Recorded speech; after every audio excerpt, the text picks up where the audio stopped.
Whoa! Hello, everybody. How you all doing? Welcome to my second stream of the day.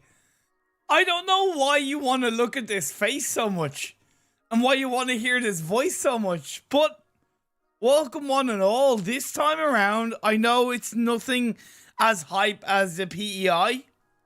However, it is PMPL EU official scrims. And that's important because the PMPL EU West is coming up. And it is, of course, important that these teams are preparing for the PMPL. And yeah, this is going to be obviously a little bit more casual because they're scrims. So my voice is definitely a little bit more strained. However, I'm gonna bring the hype, and I'm going to make sure that hopefully you are all entertained. That's the main thing, is that you're all entertained this wonderful evening. That is Tuesday evening, Tuesday the 27th of April. How are you all doing, guys? How are you all doing? Please let me know how you're all getting on this wonderful day.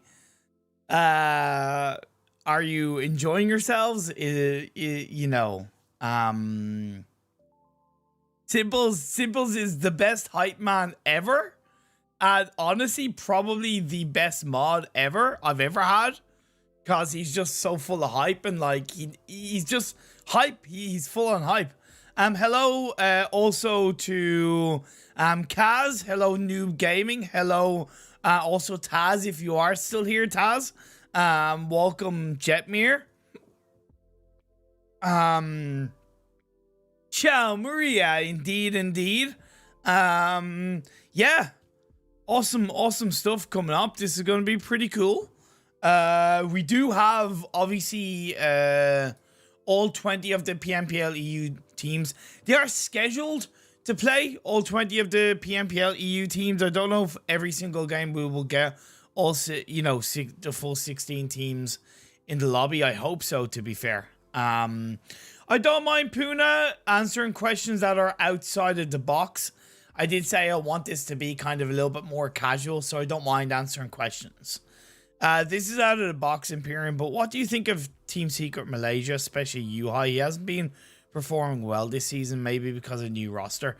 For sure, the new roster is going to take time to gel and synergize in the right way. I still believe, for the most part, that Team Secret Malaysia have been underperforming, right? Maybe that's a bit harsh, but that's something that I will kind of stand by. In PEI, I have to give them credit in how they have been able to turn around some pretty healthy performances, some pretty healthy games. However, they don't look like a very dangerous team at the moment, right? They don't look like a team that are going to blow your mind in terms of aggression, situational decision making, you know, and that's a little bit worrisome for me, because I think they've looked and felt stronger in the past, whereas over the last 5-6 months, even before the roster changes, they were underperforming, and I'm hoping things turn around, because I'm a big fan of Team Secret, and I'm a big fan of the team. Big fan of the team. SK Gore, these are for PMPL teams only, so there's nothing about registration. We understand that, Sir Imperium, because it's only been a couple of hours since your last live stream. Yes, it has, sir. I managed to get some food. I currently have a cup of coffee, although it is decaf coffee. And yeah. So Herman, Indonesia Pride. Much love to all Indonesians out there. Also, again, for anybody from Indonesia that's watching, or anybody from Indonesia in general, I did get told about a submarine essentially crashing on the Sea of Bali, if I'm not mistaken, in which, as far as I'm aware, over 50 people lost their lives. So my condolences go out to everybody in Indonesia and the families affected during this tough time. It's the least that you know the world needs is more death and casualties from stuff like that. So much love and support to all Indonesians out there. Thank you, Imperium, for the reply. Let's have a good watch along together. Hey, great question, Puna. It's a fantastic question you asked. You know, I love it. Like, that was a very well articulated question as well. And bringing up the you know, the element of UI, I think it is really healthy. So thank you to you, Puna, for asking a great question. You know, also people from India. I know yous are going through a very tough time right now in the country. So my kind of condolences and thoughts go out to everybody affected in India right now with the massive COVID outbreak that's been affecting the country. You know, my massive love and prayers go out to you, of course. Okay. So, game number 1. I don't have in-game sound. I imagine that will be fixed. Yep, the volume is up. I'll just turn it up a little bit just in case it comes on. This playing path is obviously a little bit to the west. GSG Europe, they're going for a bit of a different drop spot, or have they? No, I think GSG Europe have pulled out a split drop on Crater Fields before. I'm not a fan of it, to be fair, but they pulled it off before. It doesn't seem like Clash are playing in this game. Sorry, yeah, because this is groups A, B, C, and D, so we don't have Clash, GAMELORD, One Shot, or Eastern Stars. All the team information is in the description. All the game's information is in the description, by the way, guys. If you are wondering who's playing and you're not sure, you just let production know that there's no in-game sound.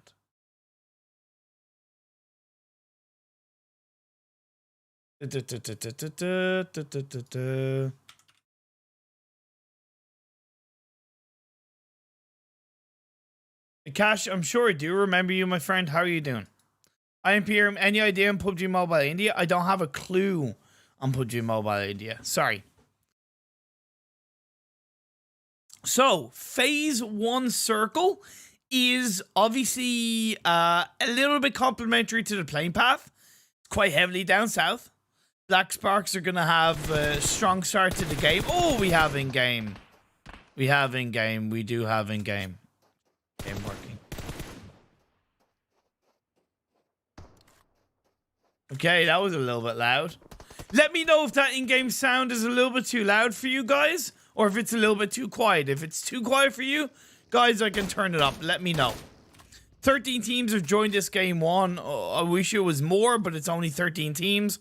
ScrimFarm are going to be pushing on towards Dark of Lakonostra MVP. It is just right now AW and Tatati. Thompson on Dark. That's going to be a good gun to pull out. Now, if Tatati waits for Clown, that could be a nice little 1v2, 2v1 in the favor of ScrimFarm.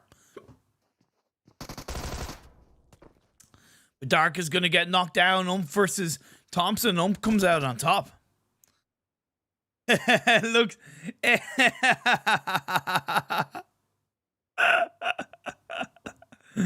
Hey, man. How are you getting on? Is it too low? Turn it up. Okay. Okay. Sorry, guys. Okay.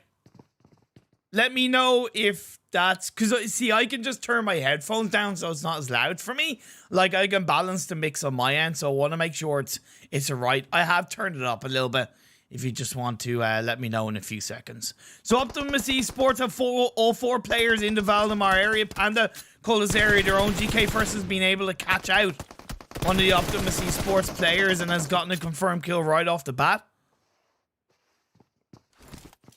Turn it up a little bit more.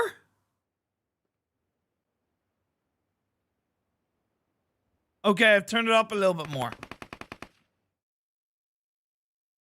Okay. Thank you for the feedback, everybody, you bunch of legends. Is Conquer only starting... actually, no, they are starting as a full squad. Dropping in Picado. ScrimFarm getting caught out by Lakonostra MVP. They lost 2, but they're trying to at least exact a bit of revenge onto the members of ScrimFarm. Clown's being able to get a first aid. No, not being able to get first aid up. But he did knock down Will down to half health. He does. Will knocks down Clown, but he's going to be returned by Spectre at ScrimFarm. Perfect now. Is it, Taz? Is it better? Is it better? Thank you. I'm rooting for Danny and MVP, my Metro Royale sensei. Ah, awesome. Lakonostra MVP have been taken down just like that. Unfortunately, sorry, but that support isn't really gonna go too far, Neil. You have to wait until game 2 to see that happen. ScrimFarm stay up as a full squad. How many matches left? This is just started, Exa. This is only essentially game 1 of the day. Game 1 of the day out of 5. Okay? Again, I'm absolutely fine with interacting with you guys pretty much throughout the whole game. Bar the crazy bits. I'll do my best to provide entertainment and in the casting and in my voice. But of course, if you have any questions or if you want to interact with me, always feel free to put a message out there and I'll do my best to answer it. Unicorns of Love, looking very healthy when it comes to preparing for the PMPL. I really am expecting big things from them in terms of performance. Do they have what it takes to be first? Yes. Do I think they'll be first? Right now, no. They seem a little bit too inconsistent, in my opinion. I feel top 3, at least in the league stage, top 3 is heavily possible. I don't know about first. Hey, I'm willing to be proven wrong. I know how good they can be. Tick from RESQ using the AKM to take a couple of clean shots on towards Neymar, but not really realizing the Mazzaro is there to support Neymar. Is going to return fire into Tick. No, there's a few more days of scrims, Kaz. I think every day up until May the 11th. I think May the 11th is the last day of scrims, Kaz, and I'm doing all of the days, so there's 2 more weeks of scrims as far as I know. Hello, Ellen. How are you doing?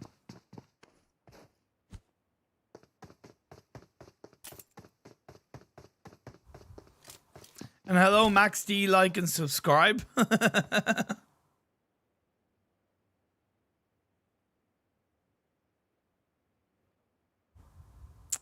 Conqueror disengaging away from Picado. Good timing for Conqueror to move out. Hiroshi, one of the subs for Conqueror, are going to be setting themselves up quite nicely.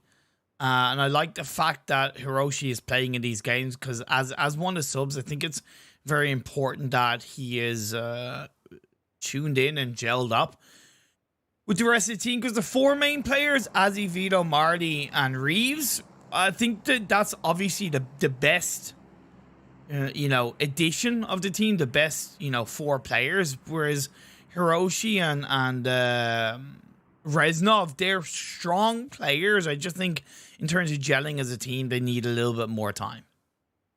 Hello, Patrick. How are you getting on? Wow, that'd be nice, Sir Imperium. Wait, what would be nice, Kaz? Because I forgot. What did I say?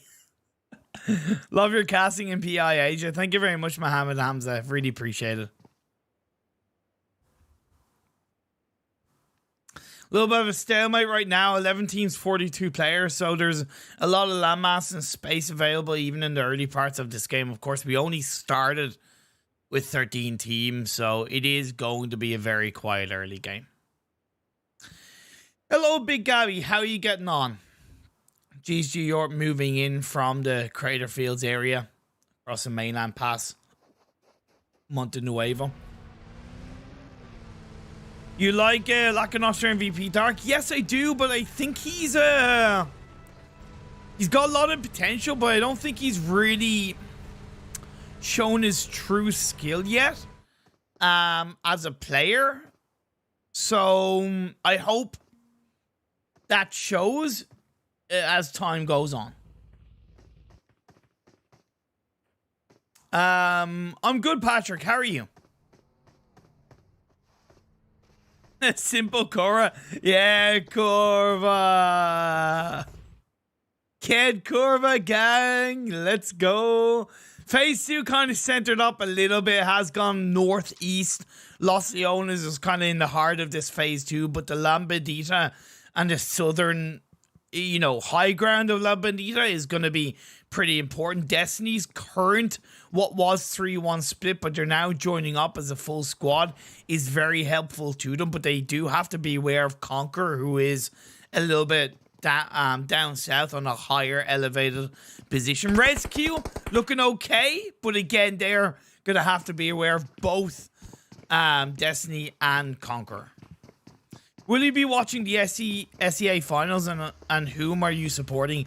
I'm supporting all the teams, Puna, and I will of course be doing my best to watch it. You're eating Carolina Reaper hot wings, Brunei. Are you serious? How's your tongue?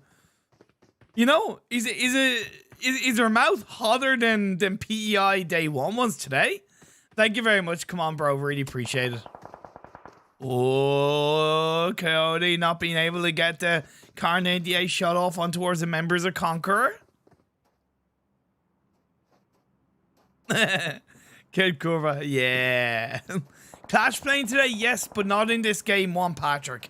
They're in Group E. All the information on groups is in the description, Patrick, so you can at least see what groups are playing in which game. They aren't playing in this game. They're in the next 4 games. Agon of Unicorns of Love. Okay. Unicorns of Love. Think Pink Power popping off in the kill feed already. While Destiny, RESQ, and Conquer continue to play the 3-way dance. But now, Whitey is playing for Destiny in the PMPL? Whitey is formerly of the Unicorns of Love team.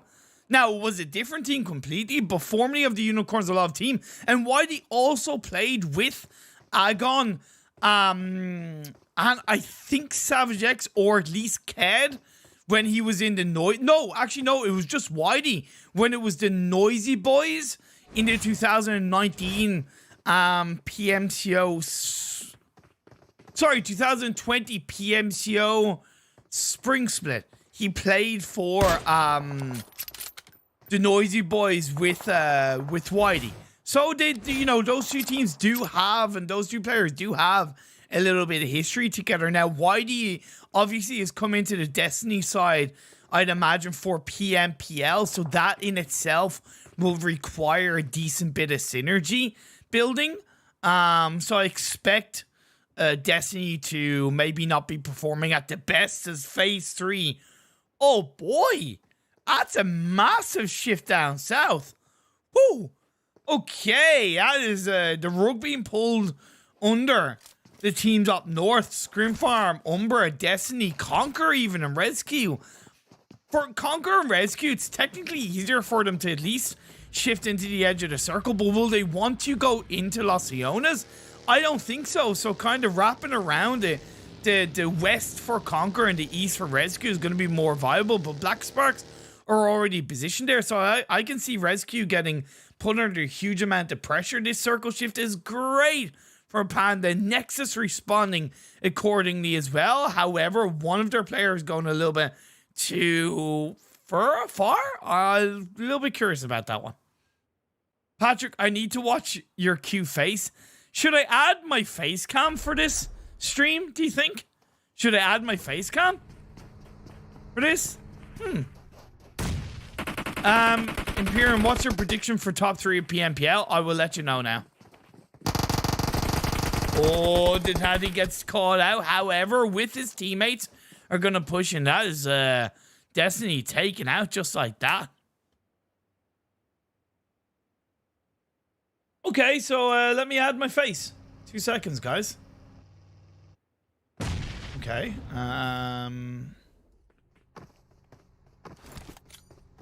Okay, it's gonna block the feed for a sec. Hi. Sorry. Oh my god. There you go.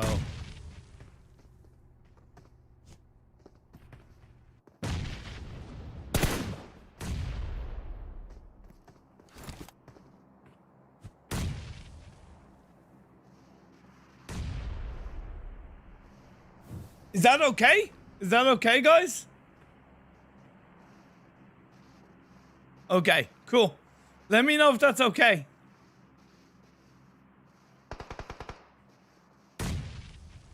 Cool. Anyway, so getting back into this game, Black Sparks, Rice Gang, going to be taking a fight against each other. Of course, Black Sparks have been here for a while, so there's no reason why they shouldn't win this fight. And RESQ going to go up against Nexus, but it is one player left. Viper gets 1 kill. Looks for the confirmation. Finds the thirst. Finds the thirst because he knew that his life was out of here. So grabbing that kill, sending that player with him back into lobby. That's what's mattered.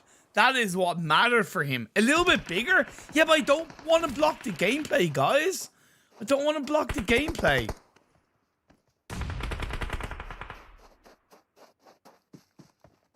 Okay, I made it a little bit bigger. Is that okay, guys? Again, I don't want to block the gameplay. I don't want you missing any of the hot, thick action. How you all doing, guys? Black Sparks now reacting, moving into the circle. We did lose Rice Gang. We're already down to 8 teams. Conqueror did move into the very edge of the circle just on the north of Los Leones. However, that next circle has shifted massively once again down to the southwest, and the wide rotation UMBRA pulled off coming into the last circle is going to somewhat pay off for them because they have a lot of space down on towards the south side of this phase number 4. Again, because there's now only 28 teams, 28 players, 8 teams, there's automatically a lot more landmass. So compared to what we will see in the actual PMPL, this kind of circle has a lot more land available to rotate through, and there's less chance you're going to get caught out. It's very small. Are you talking about my PP, Max D? Or are you talking about my camera? Because if you're talking about my PP, you're probably right.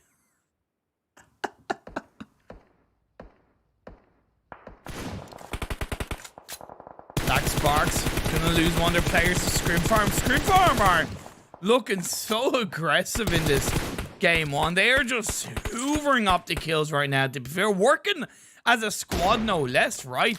And that's what I love about ScrimFarm, is that they're really testing. It seems like they're really pushing themselves when it comes to playing as a squad, right? And pushing in as a squad, engaging as a squad, as Conqueror have been able to at least join up close to the members of Black Sparks in towards the same building, but it's quite risky. Of course, at risk of a few grenades as they do parkour their way up into the buildings between the high ground and the low ground.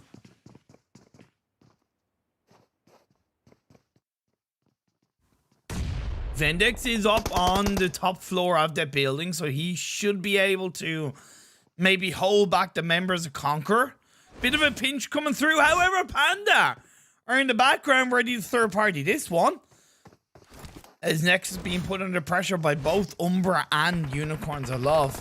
I think they've actually been taken out as Hiroshi finds Windex. That's a good start. Windex is going to get confirmed up. Hamo is across from that. He's on his own. He's going to get into the truck and move away. But what he might not realize is that Panda is there. Oh, no. Hiroshi is going to find that one. ScrimFarm couldn't get to him. And now AWM Totality is going to get knocked down. Xerox, he is a sub for ScrimFarm in the PMPL. He hasn't really featured that much, but it's great to see him featuring in these scrims for his side. He's yet to be confirmed. The revive is coming through. Because he was knocked down just on the very edge of the hill, Hiroshi couldn't confirm that one, but Conqueror have been able to create a decent bit of space on the northern side of the circle as it once again shifts down south. I guarantee you, Conqueror thinking, can we catch a break with these circle shifts, please? Although this circle shift isn't really good for any of the teams, bar Team UMBRA and kind of GSG Europe, who are down to 2 players. ScrimFarm are once again going to have to push through an opposing team in some way, shape, or form. They could wrap around on the southeast side and come into the southern edge of the circle, as they already have Spectre across the road as a little bit of an anchor point. However, it seems like they are focusing a little bit more onto PRZ of UMBRA, who is far away from the rest of his team, so it is important that he joins up, only starting this game as a trio. I can't believe there's like, what the hell? There's like over 100 of you. Yeah, just under 100 of you watching. Thank you so much, guys, for tuning into the stream and supporting me, supporting these teams in some way, shape, or form. Means a lot. Means a lot, my furry little friends. Now, AWM is going to go on the front line with Xerox. Clown takes a little bit of damage, so he's going to have to try and heal up. That's going to slow ScrimFarm down a little bit. However, Swave is in the same corner. Swave's in the front line with PRZ, Talon in the back line. I do actually overall prefer that from Team UMBRA. If it was a 2-1, I feel like it wouldn't really work in their favor. Whereas Swave was hopefully going to be able to bait ScrimFarm in some way around on top of the hill or on the side of the hill. That's why the smokes are being thrown out. Try and give ScrimFarm a little bit more space to move up. Swave is going to go in from behind. Is going to join up with the rest of his team. Conqueror is going to be coming down the sidelines to try and third party this one. But ScrimFarm is very much aware of this. Across the road, you got 3 teams in a 3-way dance on the eastern edge of this phase 5 circle. Lots of smokes in the direction by ScrimFarm. Talon gets knocked in the back by Clown. He doesn't miss a beat. He doesn't miss a chance. And now Talon gonna reap and suffer the hands of ScrimFarm. Ked on the Panda, gonna confirm kids up right off the bat. And now Unicorns of Love feeling spicy, feeling hot and spicy, like some hot and spicy chicken wings. Like some ghost pepper chicken wings. Conqueror and 2 kills. Unicorns Love up as a full squad on a 2-2 split in the northern side of the circle. They do have Panda pinched quite heavily. ScrimFarm, although they're looking good, they really need to get past UMBRA, and I understand why they're kind of afraid to take the fight, but they have to go in one direction only. That's where Team UMBRA are actually going to be able to benefit from. That's why it gets a lovely kill on board. Lovely knockdown coming on board. Talon got revived up quite nicely.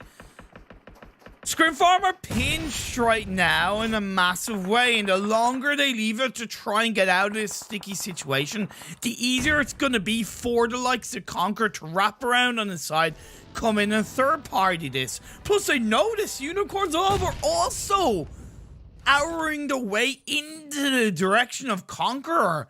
So this is like 2 versus 2, or, you know, they're all molding into each other. It's a beautiful domino effect. ScrimFarm onto UMBRA, Conqueror onto ScrimFarm, and Unicorns of Love onto Conqueror. So each team are taking multiple fights at once right now as he makes his way across the road. He gets away with it without getting knocked down, but is down to around half health. You know, and they know that Unicorns of Love are there. Quick smoke thrown out by Hiroshi just gives him a little bit more backline cover. It makes it harder for Unicorns of Love to stab them in the back, as the next circle did center up in towards a whole 5 remaining teams, 16 players, so none of them technically need to move. And UMBRA, while they being able to help stave off the pressure from ScrimFarm, you have GSG Europe in the back line. Now there's a little bit of a ridge side in which UMBRA protected against GSG Europe, but GSG, they do have the low ground, and that could also prove to be somewhat effective coming into phase 7 onwards, depending on where the circle shifts.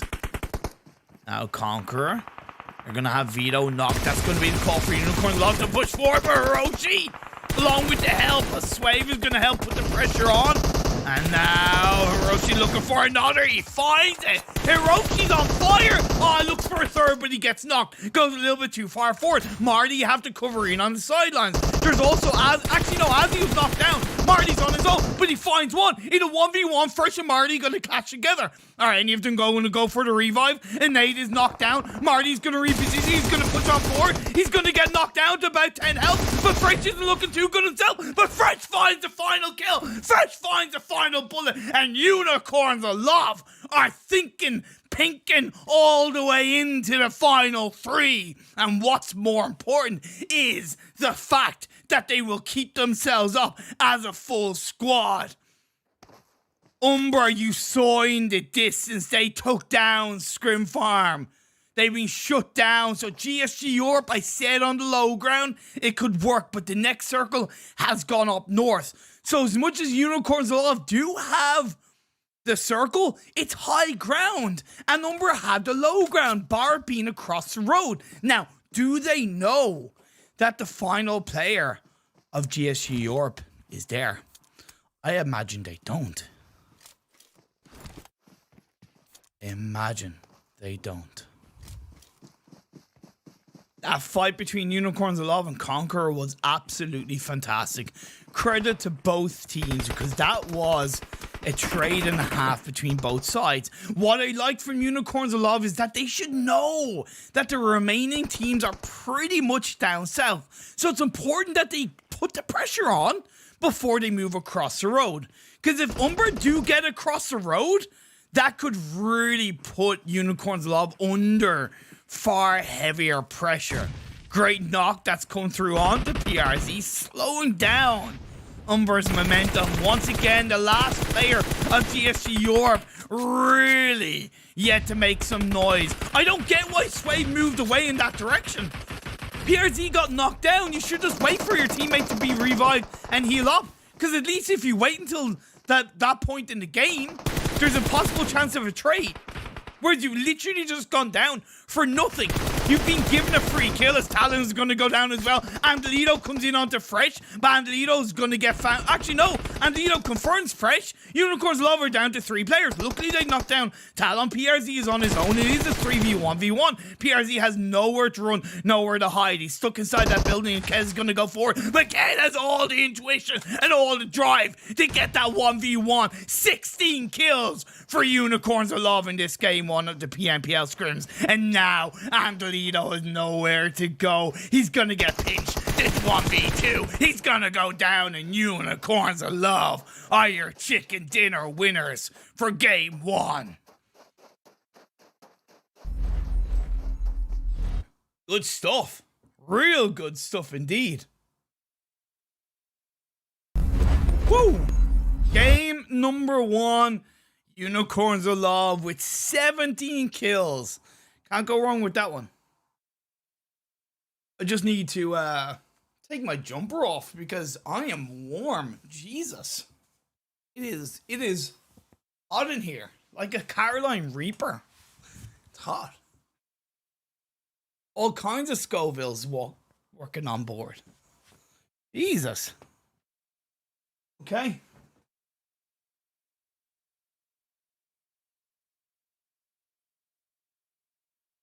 Oh. Okay.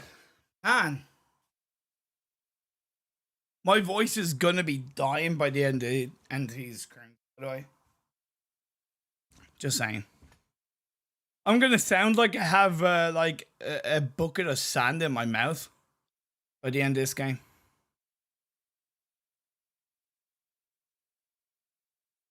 Great game by Unicorns of Love, to be fair. They hoovered up the opponents around them. Nice jersey. Yes, the Team IND jersey, baby. Let's go. Gotta represent. It's a lovely jersey. It wasn't Unicorns of Love versus Clash. It was Unicorns of Love versus Conqueror, Kaz. It was Conqueror that went up against Unicorns of Love. That fight was fantastic. Absolutely fantastic. Okay.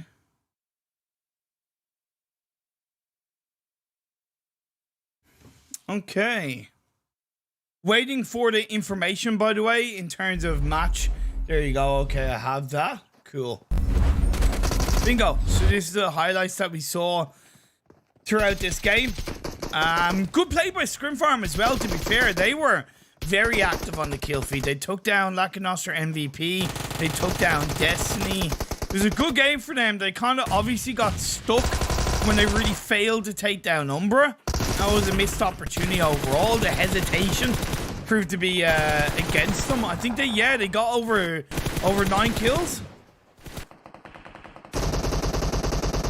This is a fight between Conqueror and Unicorns of Love. Absolutely spot on.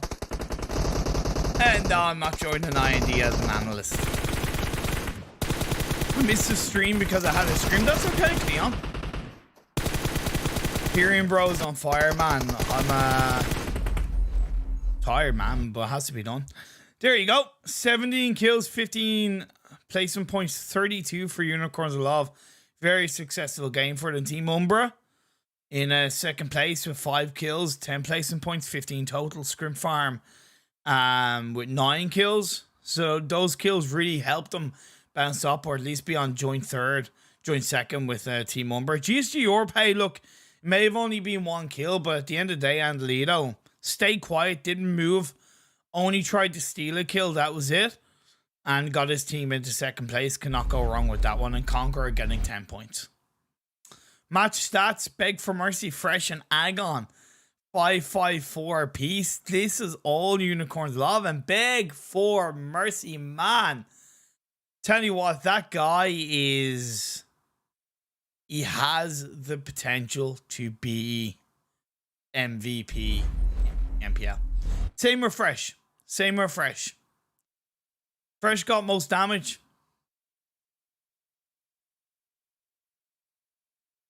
You know, I have a Unicorns of Love jersey, Ellen. I have a Unicorns of Love jersey.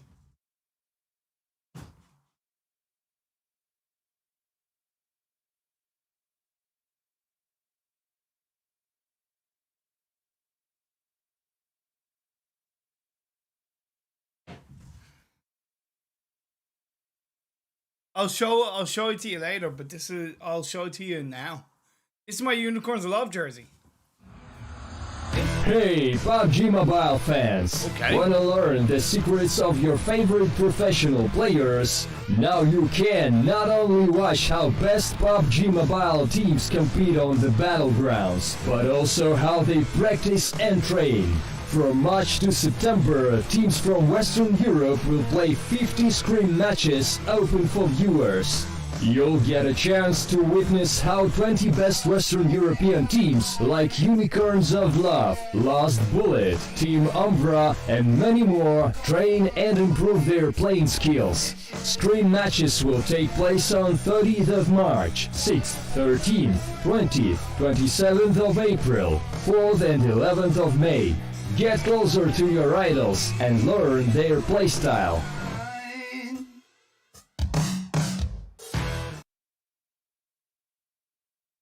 Okay, so on that note, I'm going to go for a break, and I'll see you guys back for game number 2 pretty soon.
I didn't realize it was that time to come back. I was kind of too busy replying to people in chat. Sorry about that.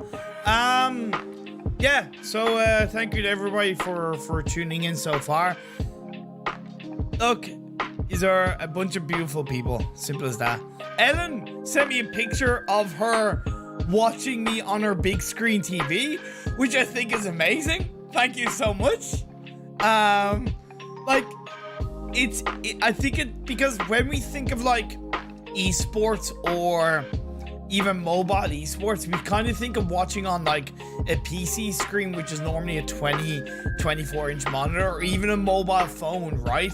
Which is a 6-7 inch monitor. And you know, I always find it a little bit more wild and wonderful to think of people watching my broadcast, whether my stream or something I'm casting, on like a big screen TV, right? On a traditional sized TV. There's something really like amazing to me. Now I've watched esports and I watch esports on my TV, so for me, it's natural for me to do it, but to know other people do it, there's always something different about that to me. So it's cool. It's cool. Anyway, we are into this next game, so let me just turn the music down. It is, of course, our second Miramar game of the day. Been following you guys from Gamers Without Borders. It was a wonderful event.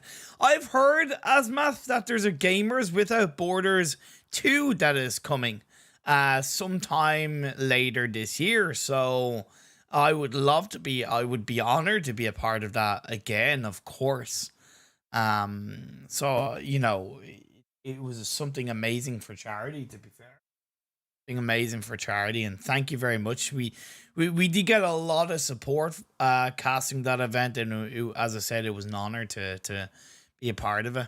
But of course, this playing path is to the north. Unicorns Love have dropped into ruins, so they haven't gone to QATAR, but obviously it's a little bit harder for them to land. So I really love the secondary drop spot that Unicorns Love have developed. I don't think they've really fine-tuned their rotations from ruins compared to QATAR, to be fair. I think they're still working on that, like the timing of their rotations. I think they need to be a little bit quicker from ruins, because they need to kind of recognize that ruins is, for the most part, going to be a lot further away from most circles compared to QATAR. As it happens, the circle is a little bit down south. It's on the majority of the mainland, of course. Locione is to the west, which shouldn't be too hard to deal with for most of these teams. Me and my mother are watching on 60-inch and with a big sub. Yes! Ellen, you legend! I have a 65-inch TV and I watch on that, so I know what it's like. I know what it's like. Excellent Imperium, because you grew up during the time when if you got it on TV, you are important. It gives you a nice vibe. Keep up the good work. You earned all the support and love you get. Thank you, Exit Now. It really means a lot. I don't know if it... I suppose there is something like that of it kind of feels more important. It feels more mainstream, right? It feels more mainstream, because when we think of kind of TVs, we think of kind of network TV shows, cable TV shows, mainstream products, right? And because esports is so new in the mainstream, it's not, and it's very heavily built around like YouTube and Twitch, which is live streaming platforms for PCs, right? Even though you can get Twitch app and YouTube app on your smart TV now, etc. But yeah, there's something that feels more legitimate about it, I suppose. So yeah, it's cool. And thank you very much, Now. I do my best to work hard and to I just do my best in life. Simple as that. Just like these teams are somewhat doing their best to prepare for the upcoming PMPL. Eastern Stars are with us in this game too. We have 15 teams and 58 players starting this one. So we have a few more players, a few more teams that will hopefully make not only the early game a little bit more exciting, but of course, they've been in the late stages of the game. Fury misses out on a chance to catch out Dexter. Dexter is aware. I don't know exactly how heavily aware he is. I think Nexus have lost one player, which is why Dexter is cautious playing around that roadside. Yeah, aimbot goes down. Aimbot is going to get confirmed. Nexus are down to at most or at minimum 2 players. Lakonostra MVP, love from the Philippines. Philippines OP. Fury has to back away. Neurozeo's going to get caught out by Rana, so it seems like Eastern Star is still 3 players up. Black Spark's rotating in towards the southeastern side of this map. RESQ also rotating down into Los Leones past a couple of teams.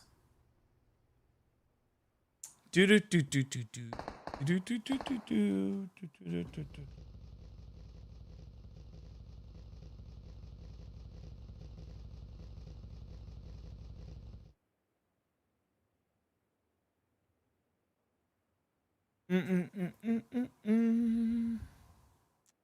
Panda that was moving in the same direction. Maybe chasing RESQ a little bit.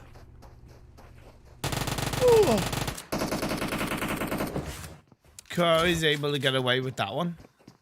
Oh yeah, I think this is a replay of what happened to one of the players of Nexus. Either that or that's live. I don't know if it's replay, to be fair. Oh, maybe it's... I don't know if it's live or replay. It didn't say. No, that's actually live. One shot UDR taking down one of the players of Nexus. That's a confirmation coming on board. So Nexus are down to 2. Just Sushi and Dexter left standing. Is that an IND jersey? It is indeed an IND jersey. Nice observation, Asma. IND. See? And it even has my name on the back as well. I'm the only person in Ireland with an IND jersey.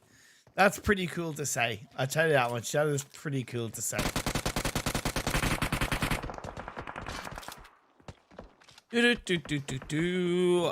Man, Nexus are not looking good, to be fair. They're not looking good in this current position. Once that UDR are gonna send Nexus packing away in some way, shape, or form. That vehicle is being put under a lot of pressure. Pocus is chasing. He's chasing on his own. Of course, he's going further away from the rest of his team. He knows he's in the 1v2. I'm a little bit surprised they didn't send 2 players in that buggy, 1 passenger joining Pocus, but he might look to just move away from that area, or maybe. Yeah, he's gonna disengage away. He's gonna disengage away.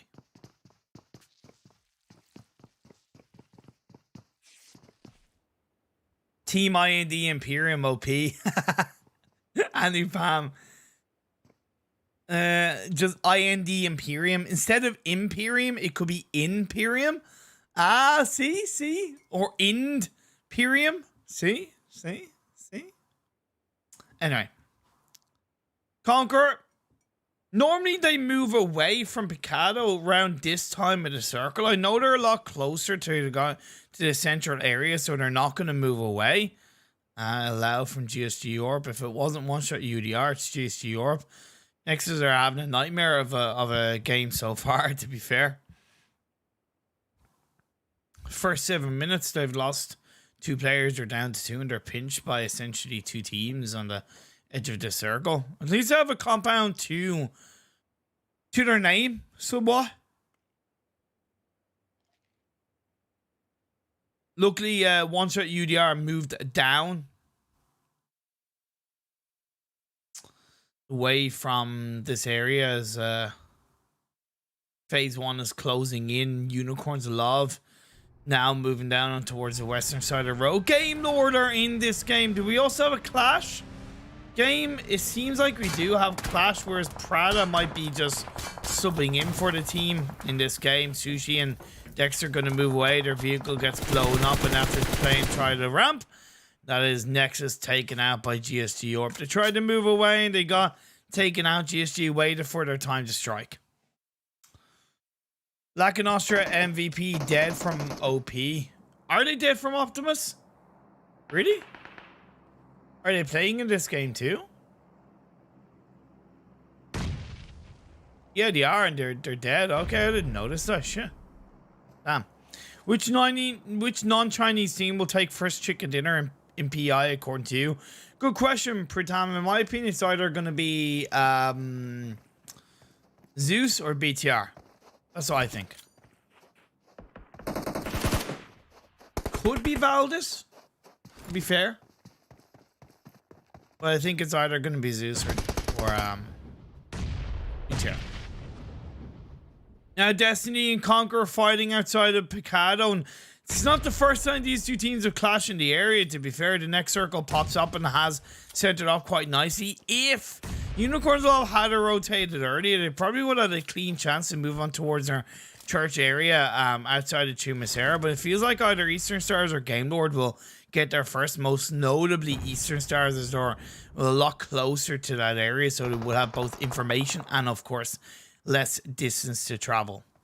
Either way, this fight is going to continue between the players of Destiny and Conqueror. Gotta beware that, of course, Phase 2 rotating and shifting in the middle of both of these teams. There's a much higher chance that one of them could be third-party whiskey. Third-partied whiskey goes down, so it does give the man advantage over to the players from Conqueror. He has no idea where Mizzaro is. Hiroshi performed really well in the first game in Miramar. Probably the best I've seen Hiroshi play, you know, for me, since I've seen him play for Conqueror, and that's really healthy. Has to be careful, doesn't overextend. Move back down, move back down.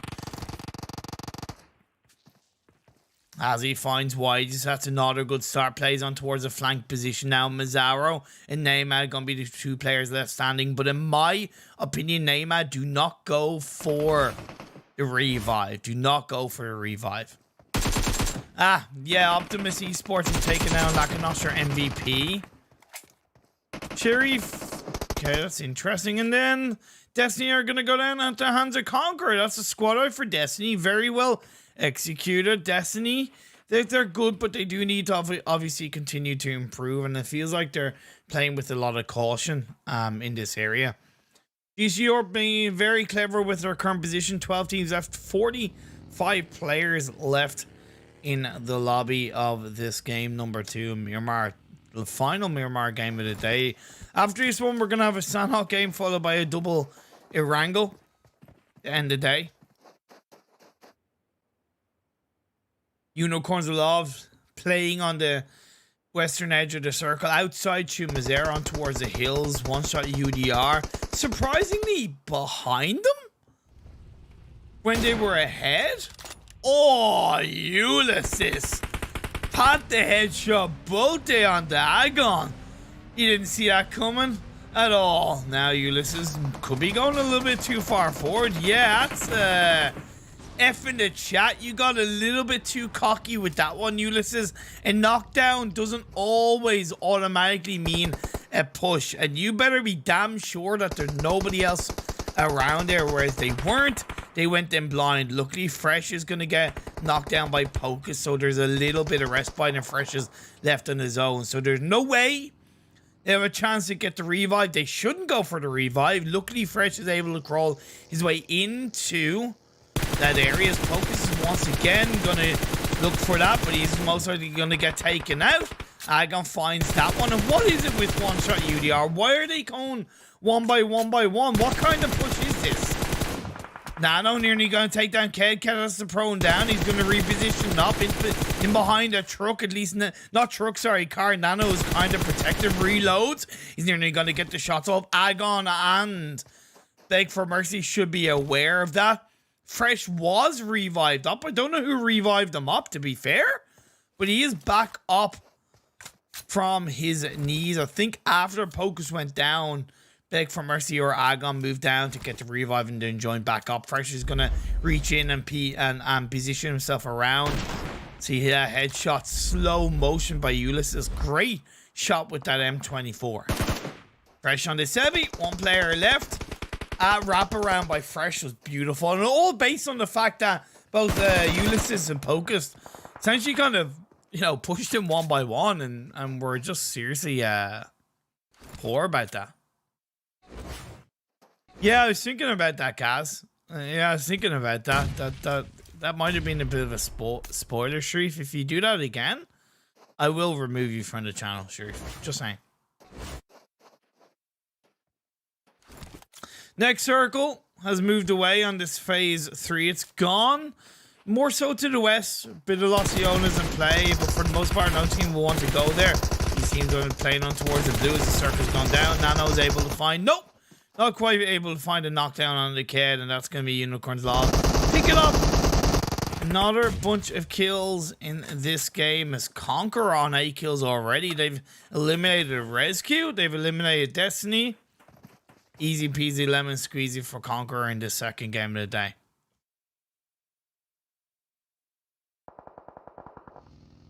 Oh, Vito is knocked down by Halzino, and I don't think he's going to get revived up unless he's able to make it to that tree in time. So while Conqueror were obviously fighting, there's a little bit of lack of awareness on where Optimus were around them. Got caught out. Black Sparks also getting caught out by Panda outside Los Angeles. Panda started to challenge Black Sparks on Porter Preso when the plane path happens to be in this area. UMBRA playing on the high ground buildings of Los Leones as well, looking to kind of third party this area. Yeah, Vito gets confirmed up by Cast. I thought that might have been the case. Belen still yet to get finished off, so he's bleeding out. There's a much higher chance that he can get touched by an angel. I don't think he should, because I don't know if Black Sparks are aware, but you got a Swave kind of holding them down from the high ground. He's the keepers of the revive. Luckily, with the smokes being thrown by Hamo, decent bit of utility used even early on in this game by Black Sparks. It could prove to be worthy. Indeed, it's been worthy enough to get the revive. Hamo isn't able to get knocked down. So either way, good by Black Sparks to avoid it. Seemed like Panda were a little bit more cautious about moving away from this area. Not getting third party, as Eastern Star is going to move up against GameLord, and Eastern Star, they get wiped out. GameLord just like that. Sayonara, Konnichiwa. GameLord, the French Maestro's getting a squad wipe. Good to see, because I think GameLord are one of the teams that really need to build up confidence and synergy the most leading into PMPL, and there's no better time than these scrims. I don't care, Patrick. I don't care if you know. Just don't spoil anything, please. Please. Moving into this phase 4 circle that has gone surprisingly down the southwest, incorporating a good bit of the edge of Los Leones. It could go against UMBRA. Sorry, not UMBRA Conquerors. They've kind of gone on the far less viable northern half of the road. Much pinchier position. Short term, it's good because it's buildings, but long term, go against them. Depends on what happens in this fight between Panda and Black Sparks.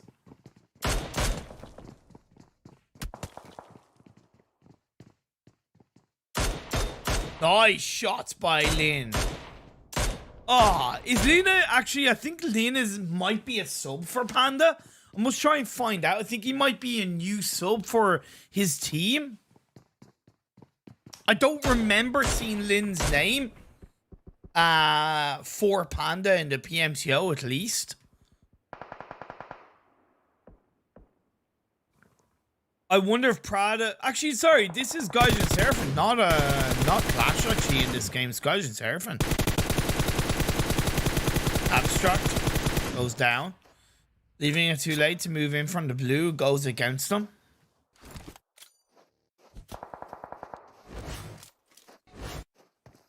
Mishi and Seraphim, now the 2 players up for Gaijin.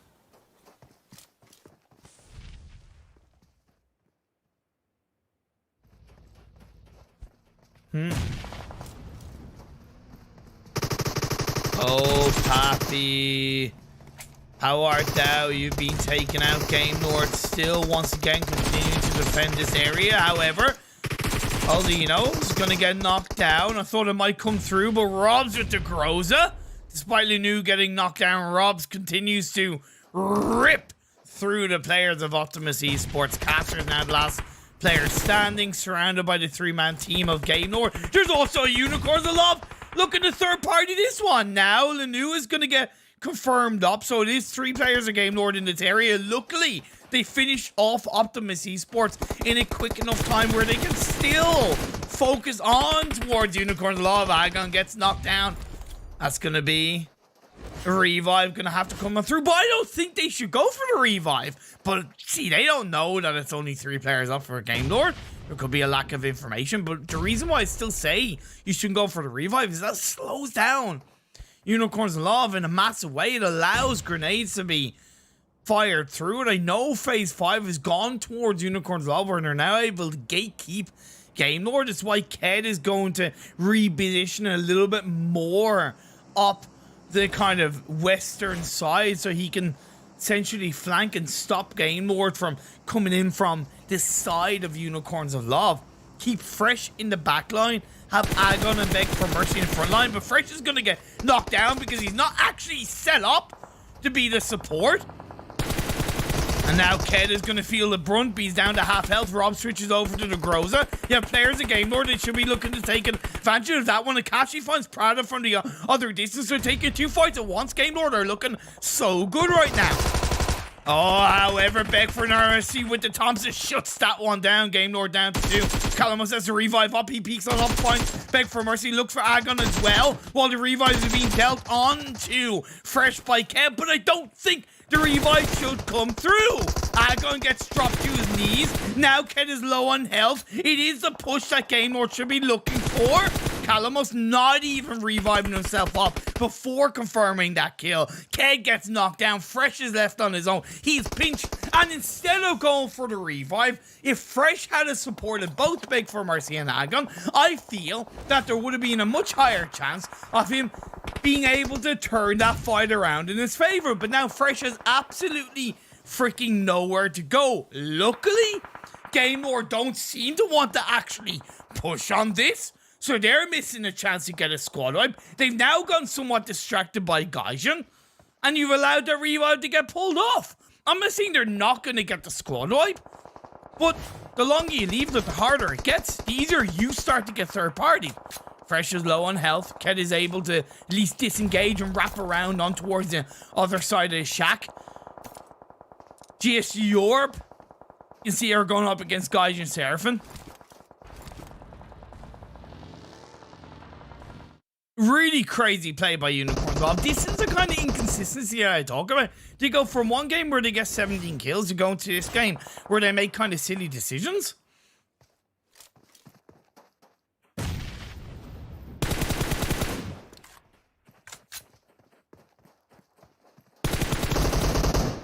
Okay, Ged turns around, is going to get shot in the back, but not quite. Now the 2 players of GameLord are doing a great job of sticking together, wrapping reposition on towards the western edge. Conquer could be kind of third party. The next circle does actually shift up north, so Conquer are in an absolutely fine position to take this chicken dinner. I said it was kind of on the wrong side of the road a couple of circles ago, but it stayed up to the north. It's stuck in that direction, and that's good for Conqueror, to be fair. But now GameLord, as they do wrap around on towards the sidelines, once again they are starting to give a little bit more freedom to the members of Unicorns Love, but they're starting to get pinched by GS Europe based off the fact that the circle has gone away from GS Europe, so they have to move into the direction of Unicorns Love. Ked heals up, Calamos finds Ked. Now Fresh is left on his own. Fresh is going to get pinched by Kamara of GSG, and Unicorns Love go down.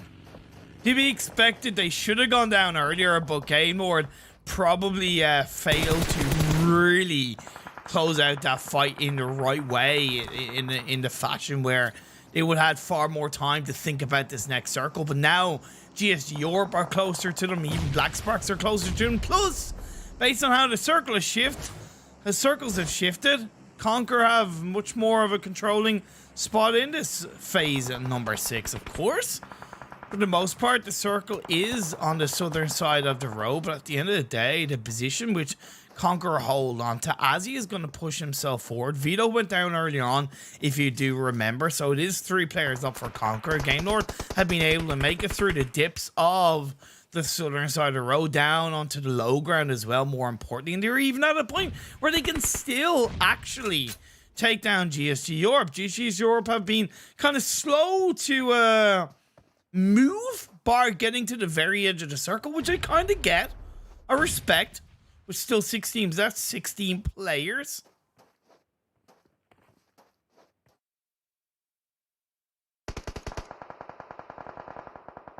Years finds Vindex to fight between UMBRA, Panda, and Black Sparks will, of course, end sooner rather than later. And Panda goes down. So it's between Black Sparks and Team UMBRA. Team UMBRA still surviving as a duo. Unfortunately, they're not able to get sideswiped too. Well, fortunately for them, they're not able to get sideswiped too much by Conqueror for the time being. But Azzy isn't going to stop, of course, looking in their direction. It's important that Azzy doesn't go too aggressive. That he doesn't, not that he doesn't make too much noise, but he just doesn't overextend or overpeak. To be fair, he's really the anchor point for that circle. You know, moving down south more than anything, and it does move down south. It centers up with Azzy in the center of the circle, as time now is going to tick on through 40 seconds left until the circle starts, or until the blue zone starts encapsulating into this phase 7, and Azzy is going to reposition. The rest of Conqueror might look to join across the road or start shooting from the underbelly of the northern half of the circle and look to take down GameLord before moving across. Because the more players that they take down before they have to move across, the easier it's going to be. So it's not always about reacting quickly, it's about reacting at the right time, whether that's quick or so slow.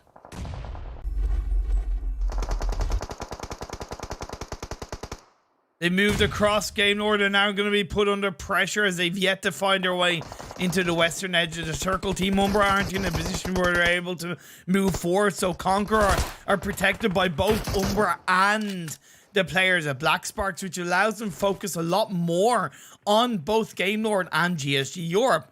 GSG Europe are on the high ground.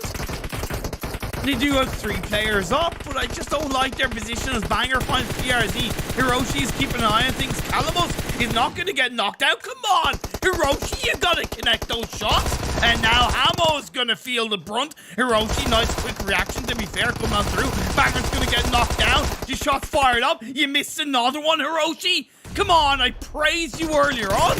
And then you back off. Don't back off. Don't back off. Actually, no, back off. Back off in the right time. Good, Banger. He's left on his own. He gets taken out by GSG Europe, and we are left with 2 teams. GameLord went out at the hands of GSG Europe. Tudor is low in health. Kamara is driving on 4. He knows that it's Conqueror that's in front of him, but they're not really looking to take advantage of that, not recognizing that what's being on the kill feed in terms of knocks can give them the advantage.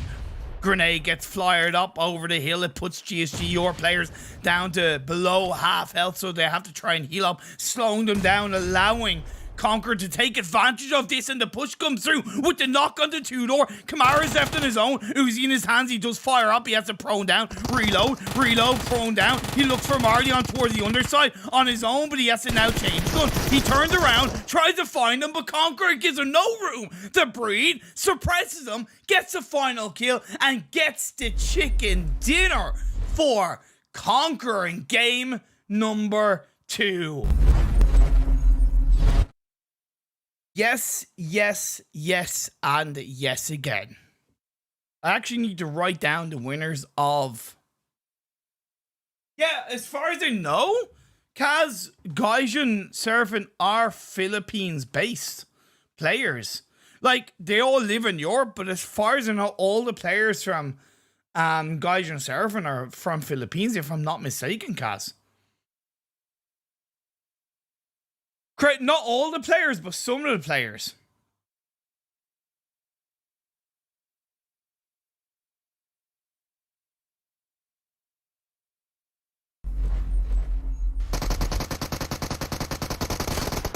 Oh, let's move on to the highlights. Okay, perfect.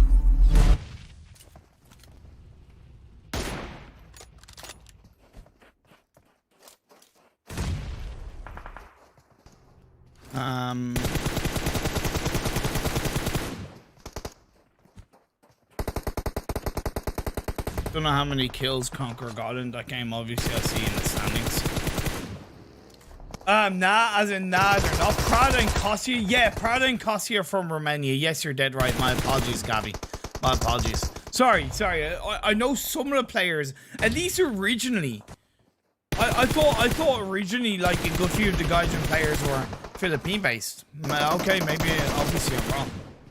And they don't live in Europe, they live in the UK. That's why, yeah, because they're the UK representatives, so they live in the UK, or some of the players live in the UK.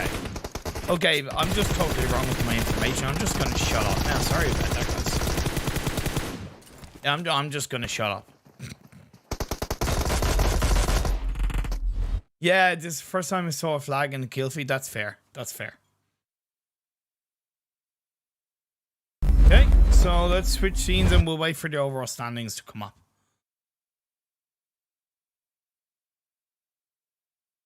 You come and sing with me, bum. Final kiss for me, bum. Bum.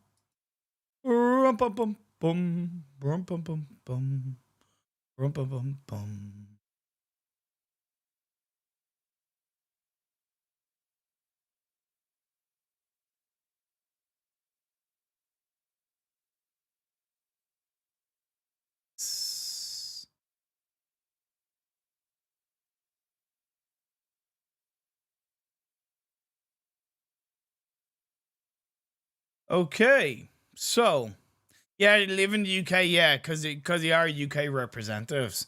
That's the thing. Like, that's one thing that I was like, wait, no, they're UK representatives.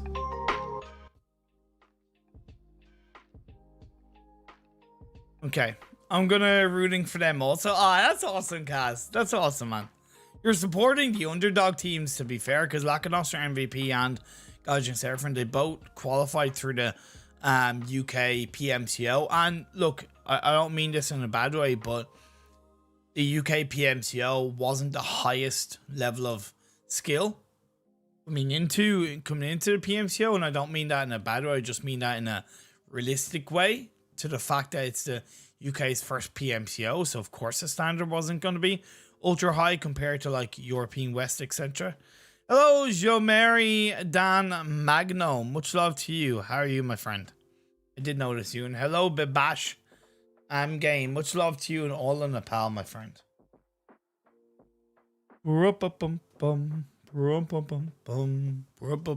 Just waiting for the points to come up. Obviously, they're a little bit late in getting the points together.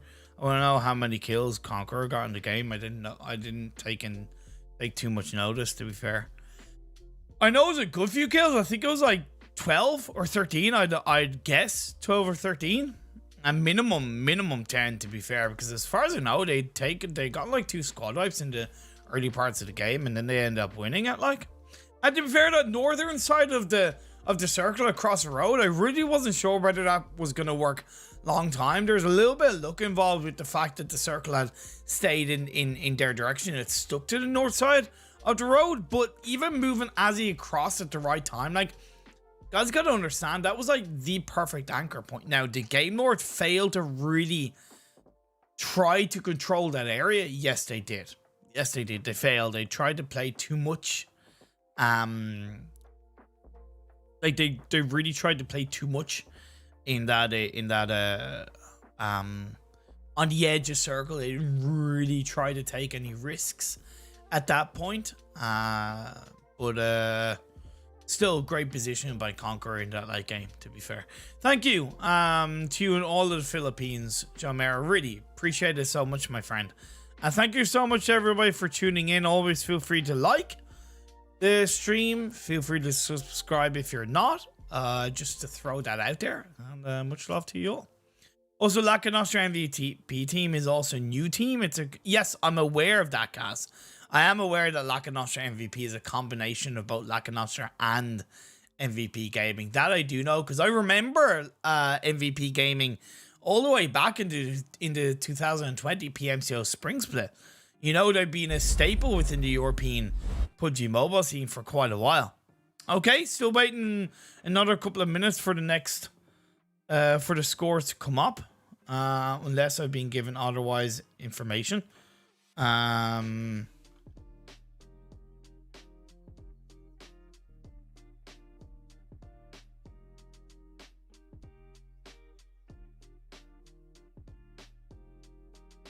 don't know if there's points shown from game 2, actually. Interesting. I'm just asking production if there's points to be shown on stream. If not, I might just go to break. To break, of course. I've been told when the next game starts. But I'm asking with regards to the points graphics. There's meant to be a points graphic on stream. I'm low-key sad about that one.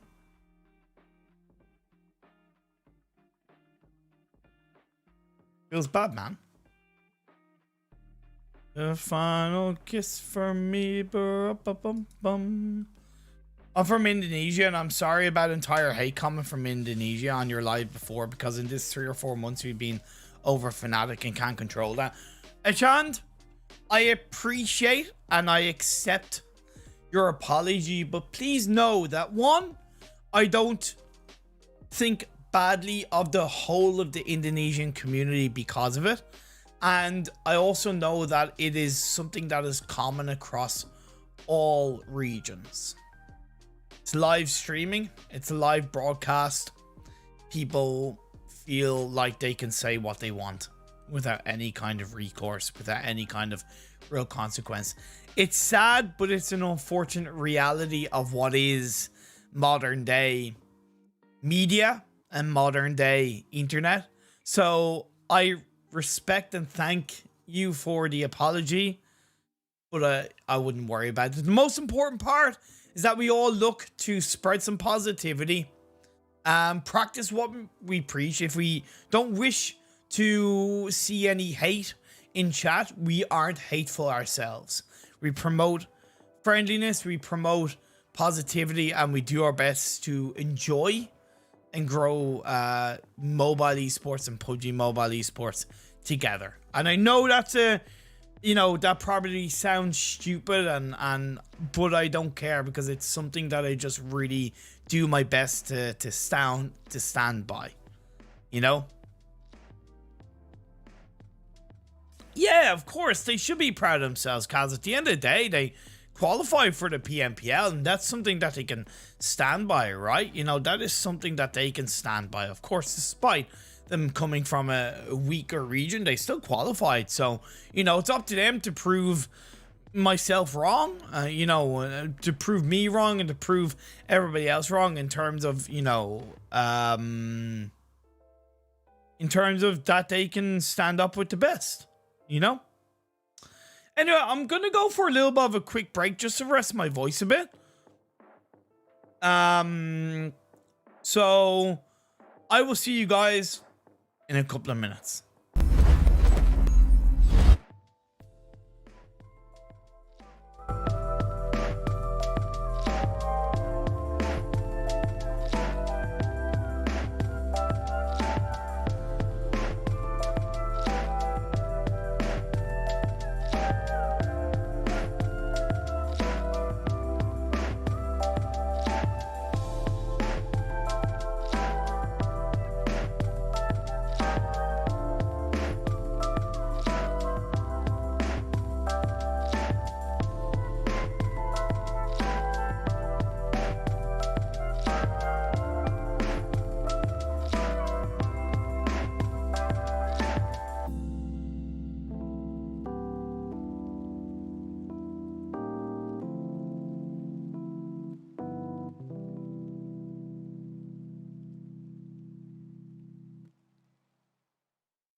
Well, hello, people.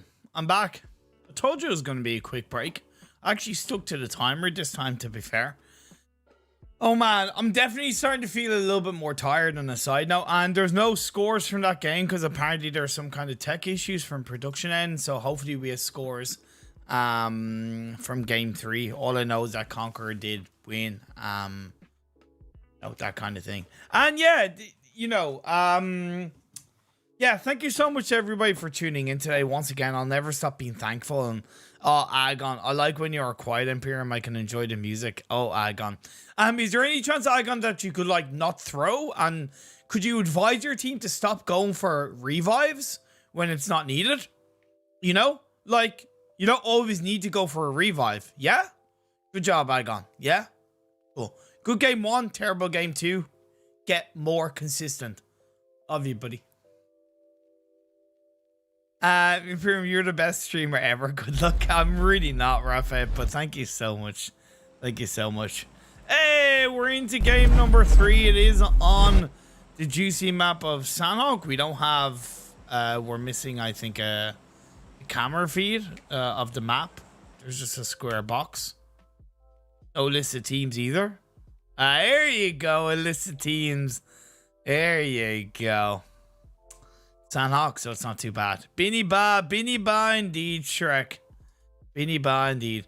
But my game froze because of a bug in game. That's how you get low FPS. Otherwise, that fight would end ages ago.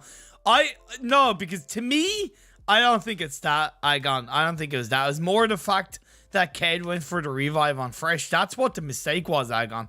Is that Ked went for the revive on Fresh. That was the mistake, man. You know? Okay. Proud of Hot Gaming. Okay, cool. Sorry, Proud of Hot Gaming. I had to just I just had to, for some reason, accept that. Oh, man. Agon is best IGL. Agon is a pretty good IGL. He's also a good person and a good player. I have a lot of love for Agon, to be fair. I have a lot of love for Agon. Okay, so this game has ScrimFarm not going to Hating. So, if you don't know, you should know that ScrimFarm always drop on Hating. And so do Conqueror. And I do think that ScrimFarm, for the most part, had been winning most of the fights against Conqueror. But it seems like they've changed their drop spot. Close to Nexus. Dexter's done a great job of getting 1 kill on this Happy. Leaves Xerox kind of left in this 1v1. And Dexter's doing a great job of holding down Xerox to the point where from behind, there you go. Dexter's teammate is able to help him get the second knock. If respectful fisting comes through to confirm those kills. I like that from Nexus.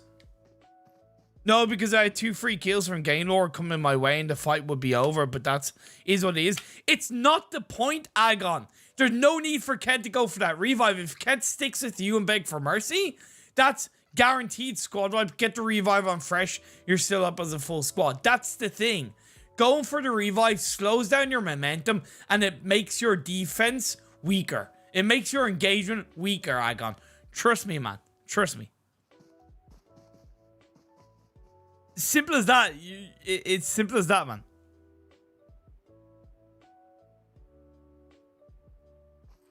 I get it with the bug, but it honestly wasn't to do with the bug. From my perspective, all about that. Either way, Rice Gang up and towards PMPL, Optimus Esports send themselves up and they get a knockdown onto Nightmare. The rest of Rice Gang aren't really there.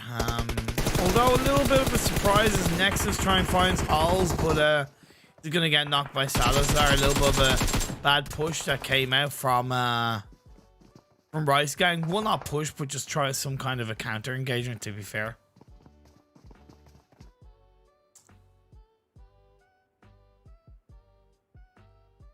Okay, I still have music on. Actually, I need to pause the music. There you go. Alec. Unicorns Love not playing this game, no. No, Unicorns Love aren't playing this game. That's why you're in chat. I thought you were chatting and playing at the same time, like some kind of scrub. Hey, Kashi, how you getting on, my friend? Team UMBRA moving up through the hills. Gonna get close to Nexus. Didn't really see where this phase 1 went, to be fair. I'm quite chill in this game. I'm feeling definitely a little bit more tired. My energy levels are starting to go a little bit more downhill.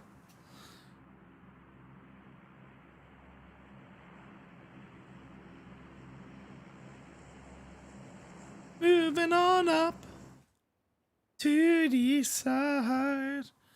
Obviously, Conqueror have a lot more freedom to play, as the circle, I think, has, based on where I can see it in the edge of Ha Ting, say it's encapsulated pretty much all 3 areas of the map. Maybe a little bit more in the west / north. Whereas Maxman, he's casting Wild Rift.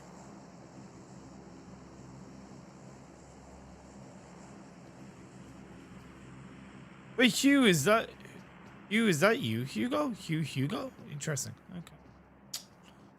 I should have known more sooner, and there's a Pinoy player. I'm sorry, Seraphim. Oh, it's all good, man. It's all good.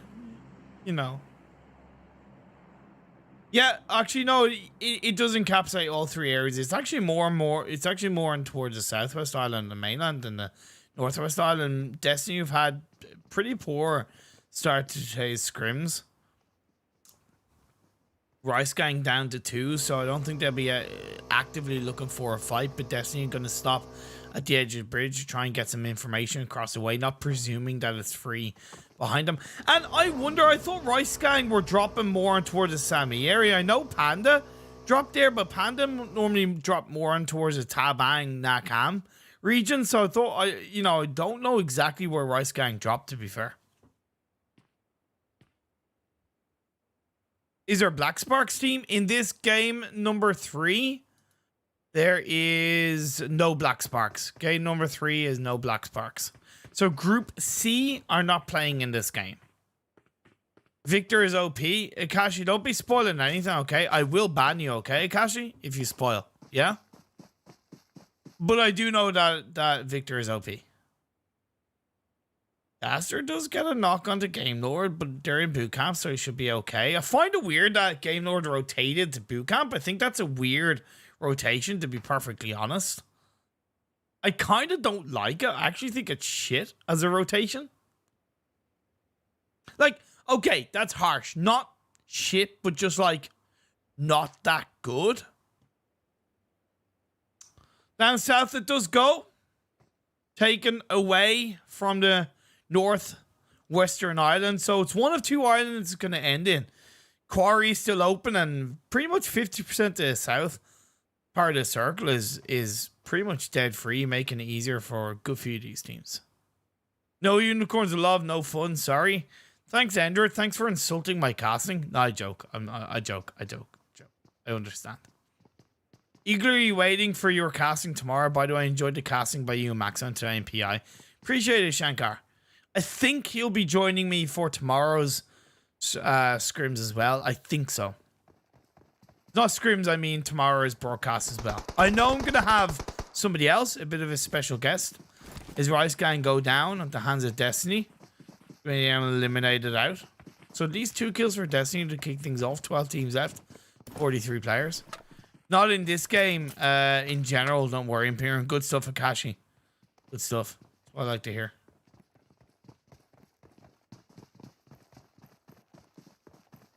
But why did you put spoiler? Were you just like trolling me? Look, that 1v2 by Alicia. Where? I don't see you. Reno? Did I miss her? Maybe I did. I don't know. Maybe you're trolling me. I don't know. I'm just in my own little world right now. We're into phase 2. 15 seconds till Blue Zone starts closing in. My name's Imperium. I'm a little bit tired. And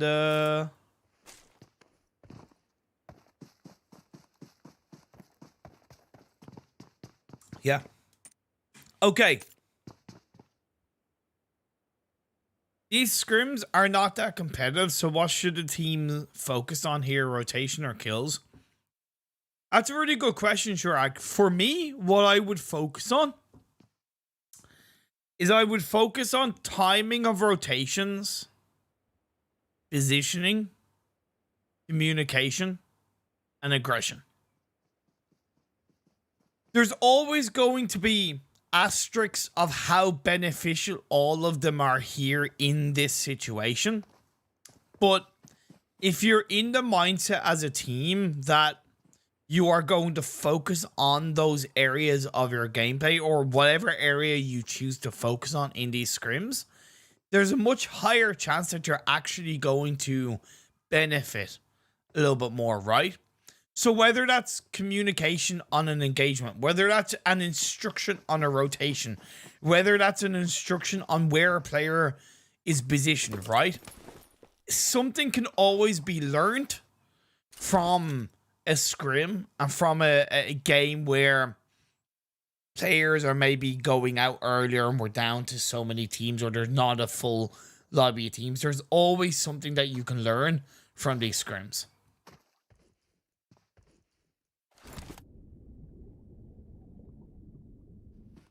This game isn't finished, so maybe yes, maybe no. How about maybe STFU? Cassie, love you, bro.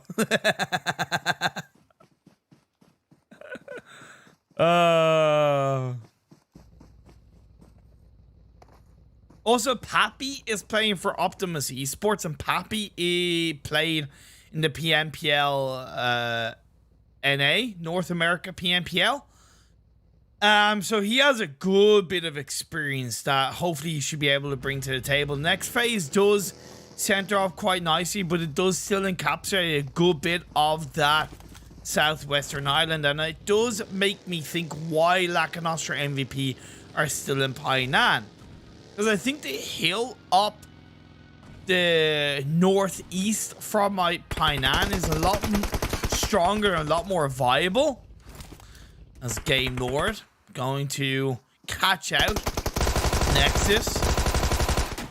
Shots come through. Nice by Dexter. Takes down Lanu.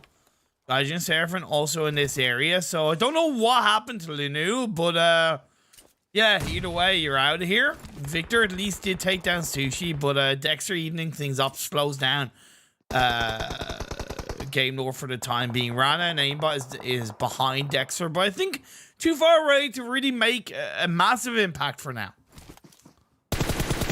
Peering bro, do PMPL Latin to want to see Team Queso? I don't think I can. I would need approval. Plus, I don't even know if I have time. The Shandeep, to be fair. Imperium missed the pubs. What do you mean? Wait, what? The Real Deal Gaming? Huh? Missed the pubs? What do you mean?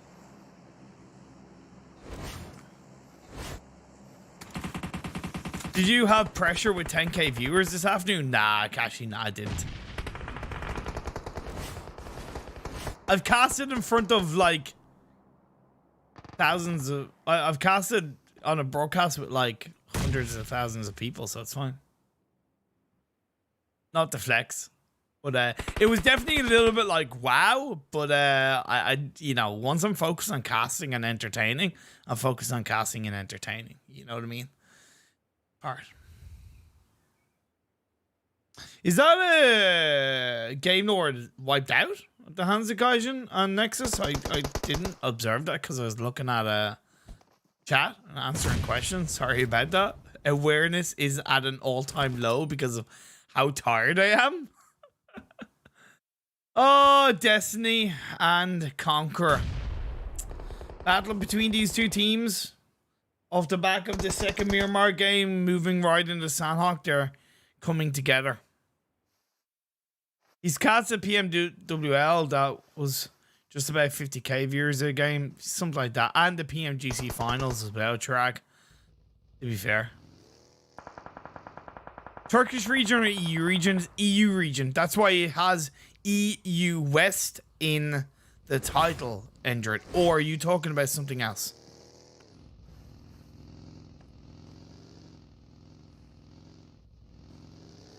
Binny Bad Dexter, you're damn straight, Shrek. Binny Bad Dexter. Conqueror do have the ability to reposition and kind of find another level of engagement. They are inside the circle. They're on the boot camp hill, which I kind of recommended for Lakonostra MVP, if I'm not mistaken.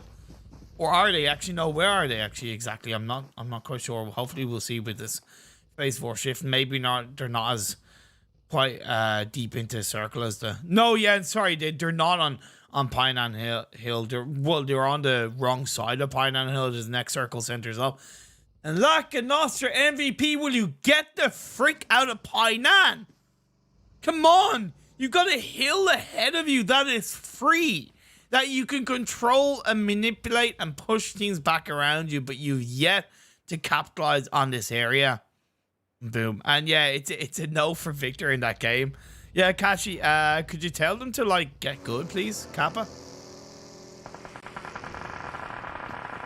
Conqueror just gone full send it across the bridge. That's wild, but sometimes that can work in their favor because it's less expected for the teams around you. They haven't been able to get across, but now Optimus Esports are going to look to put them under pressure inside this compound. Optimus are on one side, Conqueror on the other side, but there's a couple of walls in between. It's going to be a little bit harder to break the mold. Good play by Conqueror.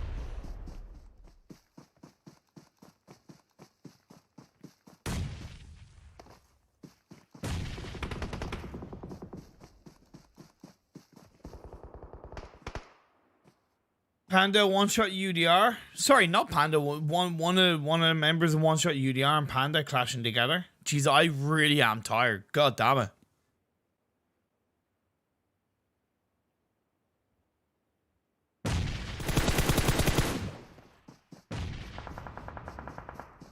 Okay, no problem. Victor Ravel Papa. Wait, what does that say, Cassie? What does that translate to? Whiskey with the M249. Squad Wiper knocks down Will. Jajo was knocked down as well. Why are Lakonostra MVP still in Painan? Why? Why are they still in Painan? Please. Yeah, I do understand why you said that, Shark. I do understand why you said that. Why are Lakonostra MVP still in Painan?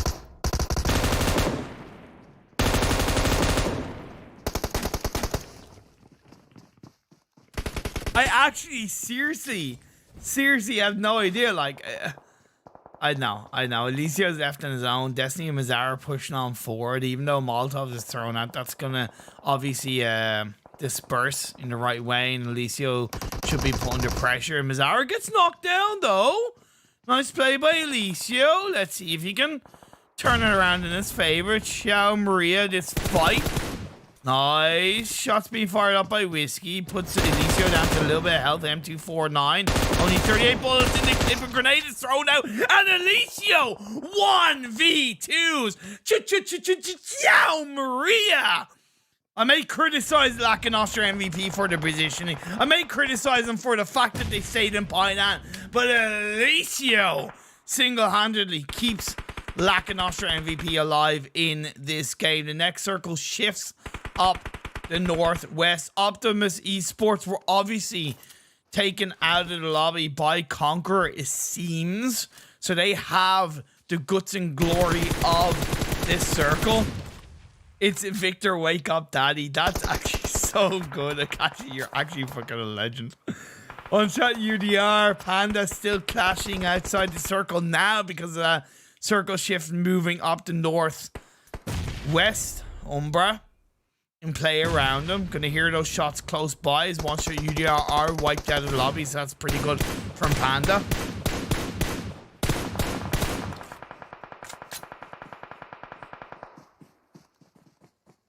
Does it sound good when I say Ciao Maria, by the way, guys? Does it sound okay when I say that? Or should I say Ciao Maria? I love saying it, to be fair. Hi, you're crazy. Oh my god. Up bootcamp hill, Lakonostra is going to be Lakonostra MVP. Alicio is going to be able to go. Gaijin Seraphim holding on to the northeastern edge of the circle. They should move out of those buildings, to be fair, to stay on the north side of the road, of course. Got to be careful that you have your area covered. There's a couple of rocks in play. Dexter is waiting in the wings for Nexus. And the second way? What do you mean by the second way, Shirak? What did Ciao Maria? As he onto Alicio. Alicio's taken out. Take care of them. Bye now. But a fantastic 1v2, to be fair, for Alicio, and he can hold his head high. There's no doubt that that player is absolutely spot on. I think, with all due respect to Will, Jaja, Danny, and the rest of the crew, like, you know, Alicio needs to be protected in these games. He needs to be able to stand out. Now, Gaijin Seraphim alive, but they could be getting kicked out as UMBRA take them down from the high ground, and we're left with our final three teams. Panda, UMBRA, and Conqueror. Conqueror could be looking for a back-to-back chicken dinner in these scrims. They have the low ground, they have the circle. Plus, they're the only team that's on the northern side of the circle, so they're going to be able to focus a lot more heavily as Swave goes down. Talon's going to get knocked down by XT, and the side swipe comes on through. The squad wipe is delivered onto UMBRA. They finish in third, and our final two teams are left standing. Conqueror with 7 kills so far in this game. Marley looking up with the scope. He is going to get spot out. He leads it too early for the smoke to disperse before he moves in, and now up the hill, Conqueror are going to go 4v3 with one player knocked. It's essentially 4v2.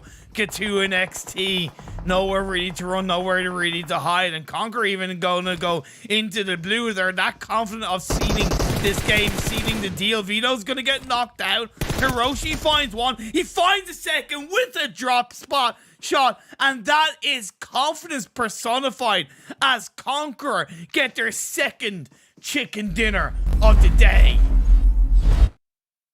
Hey, can't go wrong with Conqueror. Fantastic game for them. A second chicken dinner in a row. It was all about that push across a bridge, right? Like, that was very risky, that push across a bridge. But the fact that nobody was expecting it and they used vehicles, it was like nobody was really prepared to catch them off, right? And that kind of thing was like, yeah, good. All good, you know?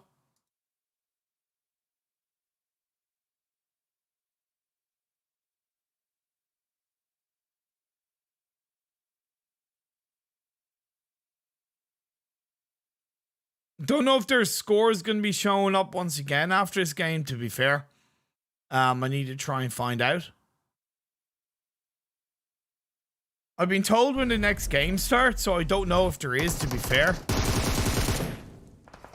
Oh, let's switch on over to the highlights. Oh. You guys an idea what happened?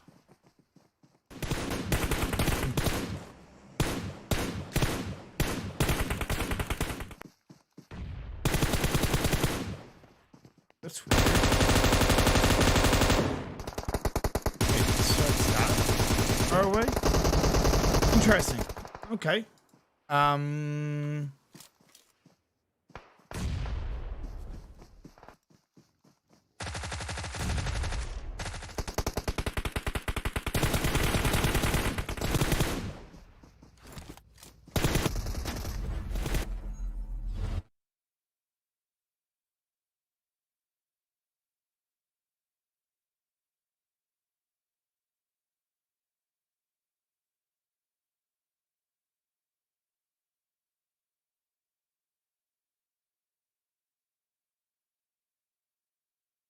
I don't think there's going to be scores after this game as well, to be fair.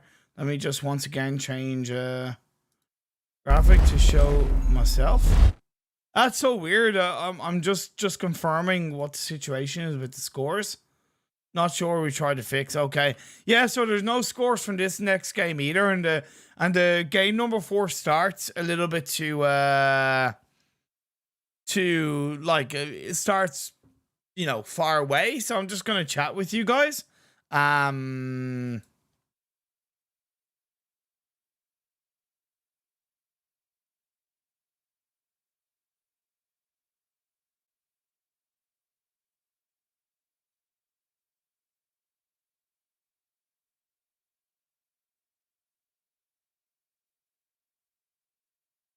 Yeah, I don't know why there's no scores, to be fair. That's what I'm talking about. Action Jackson pack casting. Thanks, Kaz, man. Thanks, Kaz. Okay, so I just realized the stream was paused on my end. Whoa, okay. Okay, getting my own ads. Good job. Oh, man. Of course, you know, while I'm kind of waiting to go for a break, feel free to interact, ask a couple of questions or whatever it is you wish to do. I'm not going to go for a break yet because it's just too early until the next game starts. It's like 17 minutes and it's just too early, like.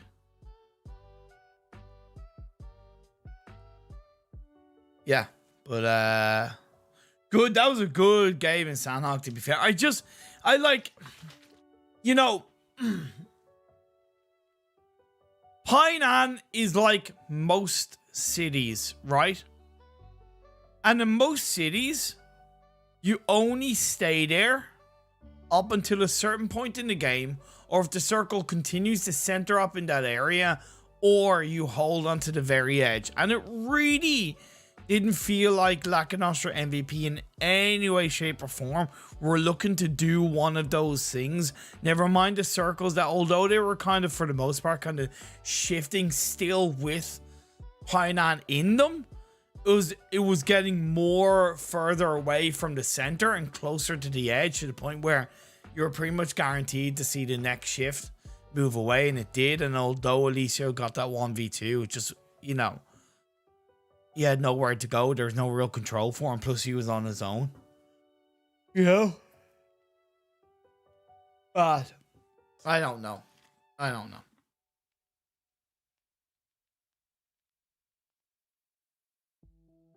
What would I know? I'm just a scrub.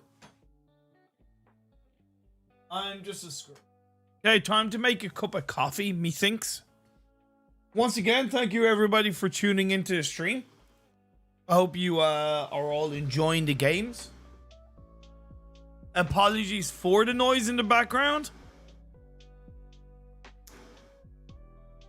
Even though you're definitely tired, dang, you really have what it takes to be one of the best casters. Thank you, Kaz. Means a lot. Do my best. Yeah, noise in the background is my kettle boiling. I want to get a filter coffee machine. Because it means I'll able to have coffee like ready for me when I'm casting, rather than constantly boiling a kettle. This zone meta prefers the roads many times, well, especially in Sanhok where there's a lot of little dirt roads. But I do understand where they're coming from.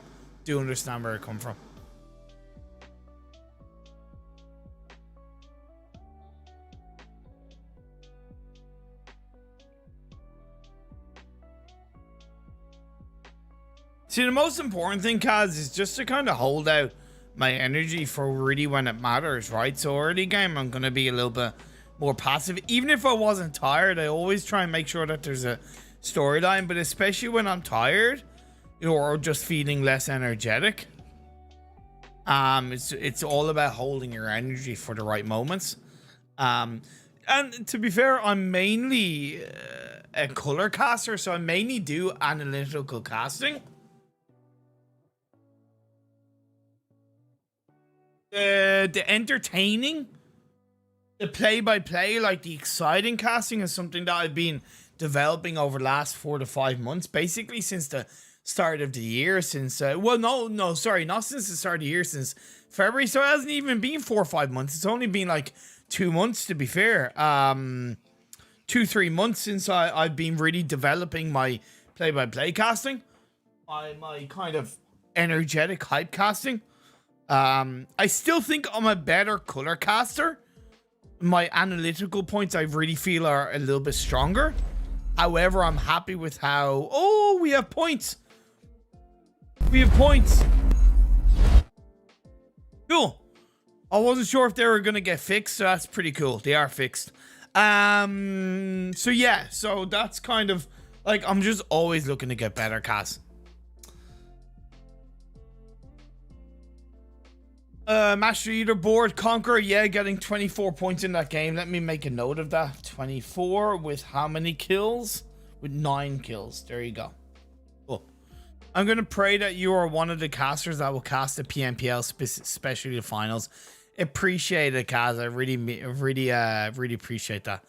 Octavian, best player? Octavian is a pretty good player, to be fair. So is Alicio. Alicio is a better player. Entertaining is his best. Valdez, the murder. Sure, I gotta love that. Okay, so this is the overall standings.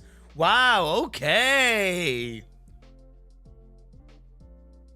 Destiny were holding on to the top spot for kind of quite a while. But I think between, obviously, the back-to-back chicken dinner has put Conqueror on top with 103 placement points and 71 kill points. The highest amount of kill points as well. That's a pretty strong average. I still would like to see those kill points a little bit closer to the placement points, right? So a few more kill points wouldn't go amiss, because I firmly believe that strong teams will have a points different, like between kills and placements. There's a difference of about 10, max 15, right? So yeah. The next game is meant to start in 11 minutes, but I don't want to go for a break. I don't want to go on a break for 11 minutes, right? Like, you know, I don't want you to be just like staring at a timer for 11 minutes. So I'll just, you know, I'll stay and kind of talk to you guys for whoever is in chat and stuff like that, you know? Oh man. Whoa. I made myself coffee. That's good. Good.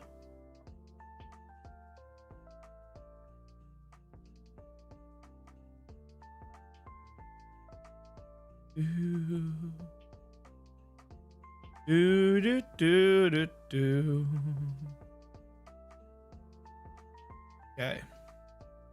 Hey, John, how are you getting on? John Shah, how are you, my friend? How are you?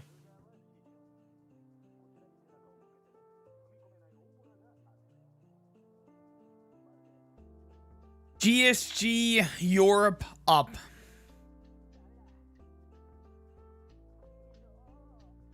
GSG are pretty good. Hello, Alina. How are you? Alina! Alina! I'm going to ask you one question. Go for it, Kaz. Ask away, my furry little friend. EU still on grand final? What do you mean, Kenshin?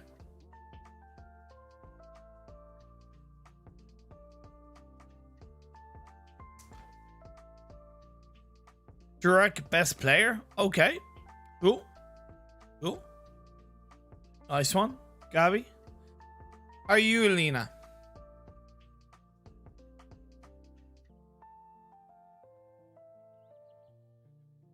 Nexus are pretty OP. Nexus for Romanian Men, representing the Romanian community like an absolute boss. Alina, not gonna lie, I'm tired and my throat is definitely a little bit scratchy right now, but you know what? I'm doing pretty goddamn good, if I do say so myself. Pretty done. You're a Navi player? Okay. Okay, interesting. Alicio, say, okay. What? Ciao, Maria! Is that okay? I don't know if that sounds cool. Yes, Unicorns of Love are playing tonight. They weren't playing in the third game in Sanhok, but they're playing in the last 2 games. Are you ready now to adopt me, Dad? Kaz, I'm you know what? I'm ready to adopt you, my friend. You need a short and good espresso, bro, not that long coffee. Yeah, that's true. And I have a proper coffee machine over there. Like, I have a proper coffee machine. You know? But, I just, you know, it takes too long to make it, to be fair. I don't know why it blocks a message of just laughing emojis from you, Shrek. It's really weird. Don't you rest, Imperium? Yeah, I do rest. I actually got some pretty decent sleep last night, to be fair. But I'm just tired because I I was streaming and casting earlier, so you know. Hey Puska, how you getting on? You are sexy, Alina? No, I'm not. I don't know how to respond to that because I'm not used to receiving compliments that way. And I don't know if you're trolling me, but thank you very much, Alina. Thank you. Yeah. I really don't know how to react to that. Thank you. Bro, every time I join you on stream, most of us somehow get off topic. Get to the topic of coffee. Yeah, as soon as you join, Puska, we're talking about coffee, like. What do you think for X Team Andy's Sparry 4X? Spray, you mean 4X spray? I'd say it's pretty decent, to be fair. Oh, man. I also have a question, but you're tired, so I don't want to use your energy. Big PEI days coming up. I'll ask that later. Shrug, ask away, please, my friend. Please ask away. I'm totally okay. Respect Imperium, best player EU. I'm terrible. I'm an absolute bot in PUBG Mobile. John, yeah, PI now this. Yeah, I know. Thank you very much, my friend. Thank you very much.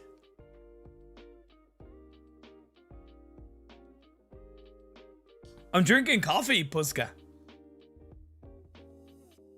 Bro, what you mean, Imperium? Don't be shy. I'm not being shy. I'm just literally not used to, like, compliments. That smile on your face. I know, right? Say, okay. Binny Ba. Binny Ba. Binny Ba. Imperium best caster of PUBG Mobile. I'm really not Puska, but appreciate it. Is it okay to paint the balcony door light green? What do you mean by that, Ellen? I'm really... Is that just a random question you're putting out there? Thank you, Alina.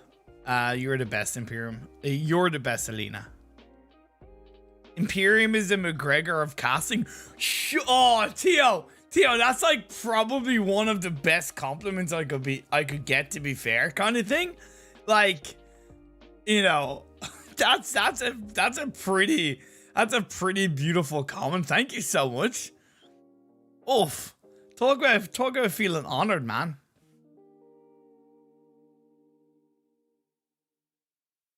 Puska, I know you're drinking coffee. I just came home from work, made a coffee, saw your stream, and I'm like, I know what I will do now because I have no scrims. I'm gonna learn from Imperium. Puska, thank you so much, man. But I suppose because you were working, you missed the PEI stream earlier, Puska. I'd recommend kind of checking that out later on because some of those games were absolutely crazy. By the way, when I say, like, you know, that Imperium is in McGregor casting is a great compliment, not so much for how he's behaved, because I think McGregor has behaved pretty badly, but just in terms of for his UFC skills and his talent as a UFC fighter. That's, I suppose, you know. No, man, DJ, I have to save it, man. I have to save it for when Alicio pops off. I can't just save it randomly. If I say it too much, it doesn't become, it becomes, it doesn't become as impactful. I have to say it, you know?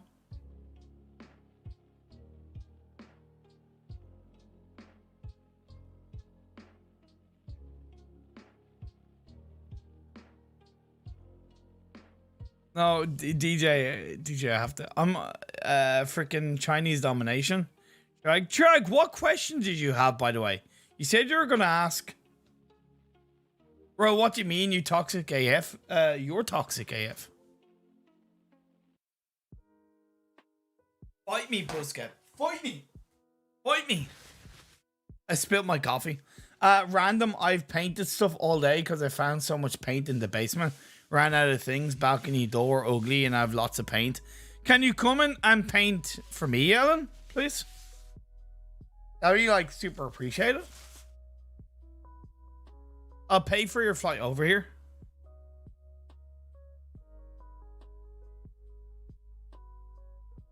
My door needs painting. Room needs painting.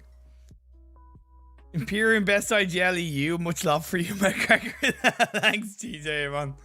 I'm not, you know what? It's like we're 2 minutes away from the game. I'm not even going to go for a break, to be fair. I really should go for a break.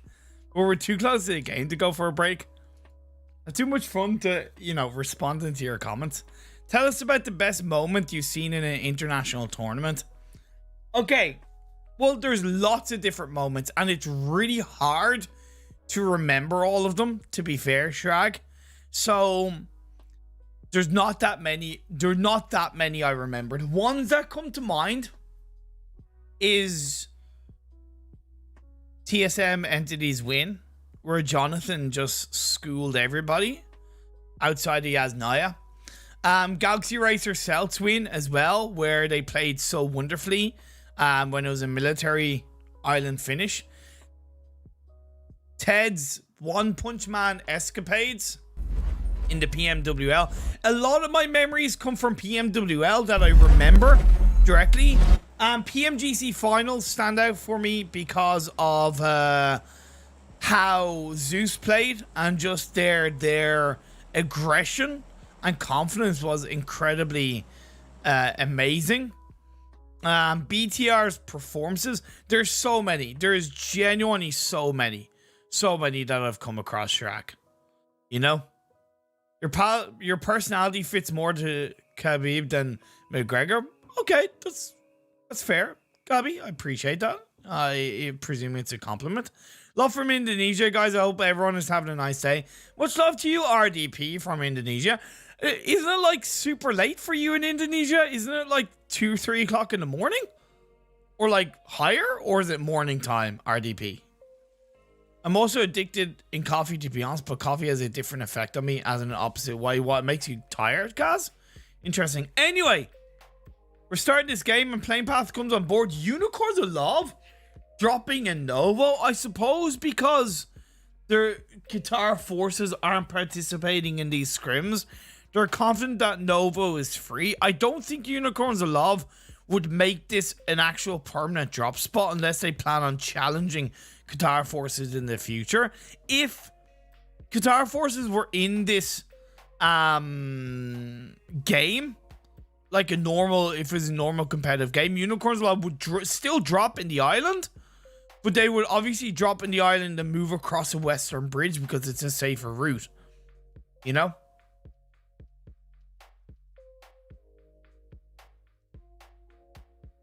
Yeah, but DJ, I don't have the body like McGregor. I'm a much fatter version of McGregor, DJ.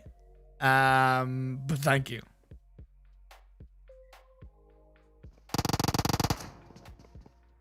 Optimus starting things out the right way by getting a knock on to tick of RESQ. I also just realized that music is still playing, so I will pause that bad boy. Oh, man. Okay. Lenu then find another player RESQ. So RESQ are down to 2. Coyote and Blood left on their own. I don't know what RESQ are doing in terms of a drop spot, to be fair. It doesn't seem like they know where they want to go. Coyote's even on a boat, of all things, in the riverside. That might go against them, as Coyote is suffering a little bit of damage. Has to get out of there, and Blood and Coyote, luckily they do make it away. At what cost is that going to be, to be fair? Because GameLord is in North George, Black Sparks are on South George, and Optimus Esports are around them. That's oof. It's not called fat, it's man curwez. Trust me, I'm fat, but I'm getting there. You know, I'm getting there. Getting there. I wouldn't call that so much of a botation, though, to be fair. Sure, that's like a desperate attempt to survive Asian. You know what I mean? Like, oh, man.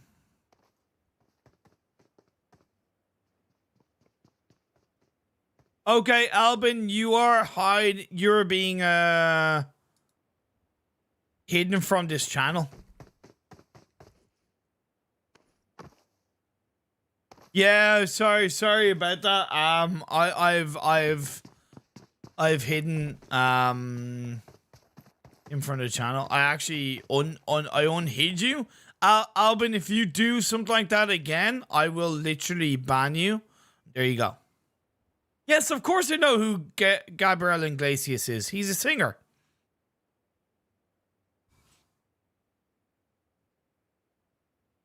I'm cooling down with the kids. I know all this new wave pop music. Alex Leo, this is official PMPL scrims. There's no code. You can't join. Sorry, my friend. Hello, Kahlua Gaming. How are you getting on? Yeah, Albin, I don't know why you would even say that. Why would you think, Albin, that saying something like that in the chat would be acceptable? Why? Please let me understand why you think that would be acceptable. And Kaz, I'm aware I read that coffee makes you sleepy so fast.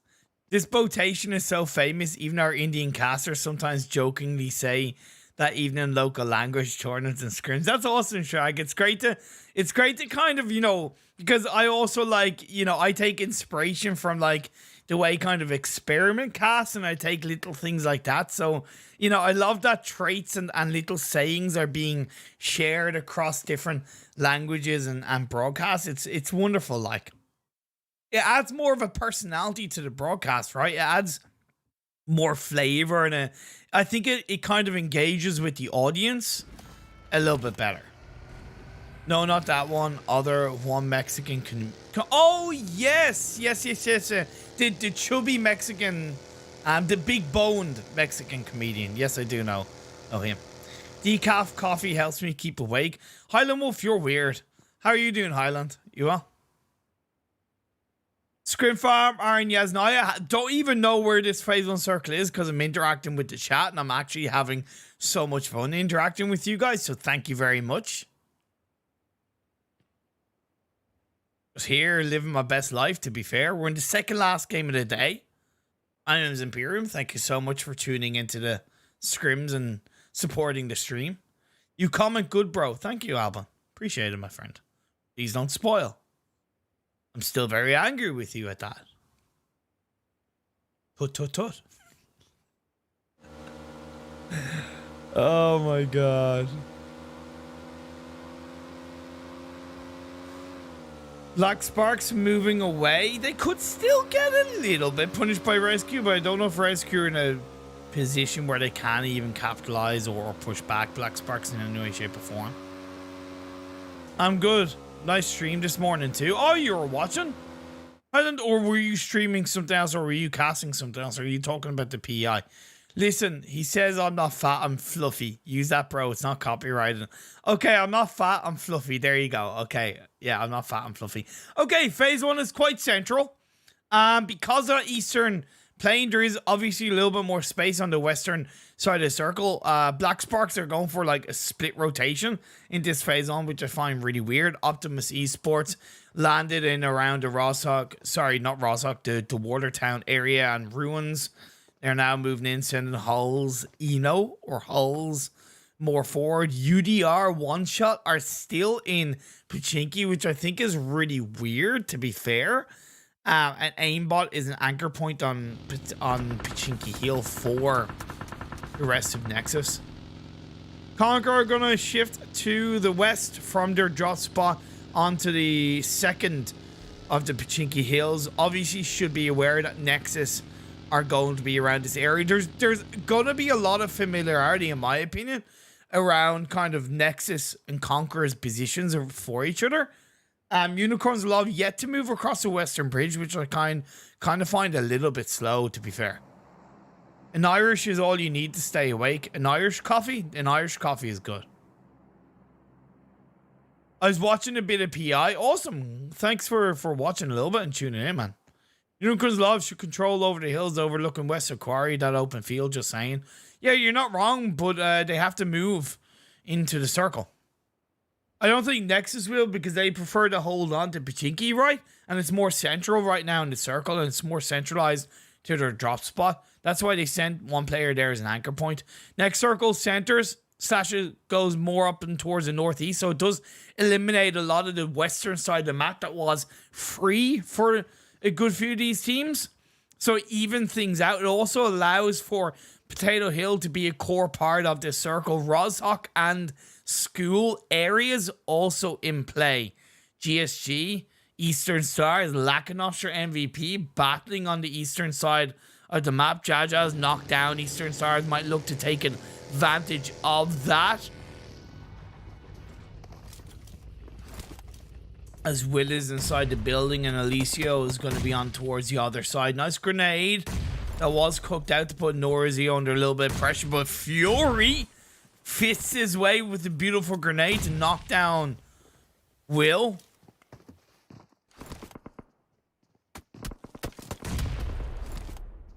Kahlua, everything that Imperium streams is good. No, it's not. I'm a terrible streamer. That's really terrible.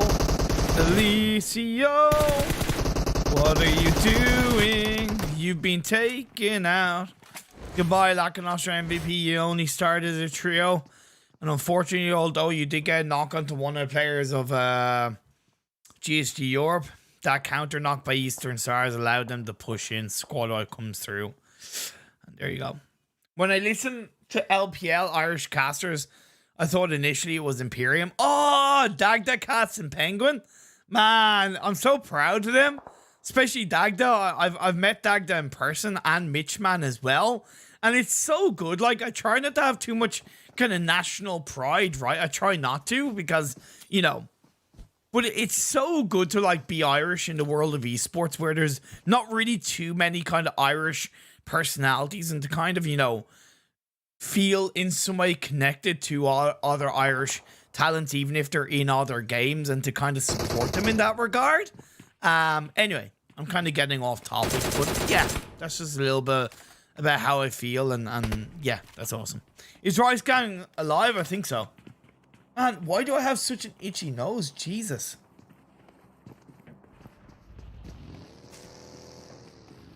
Oh, best side yellow, according to me. I don't have a response to that, to be fair, because I think there's a lot of strong IGLs, to be fair.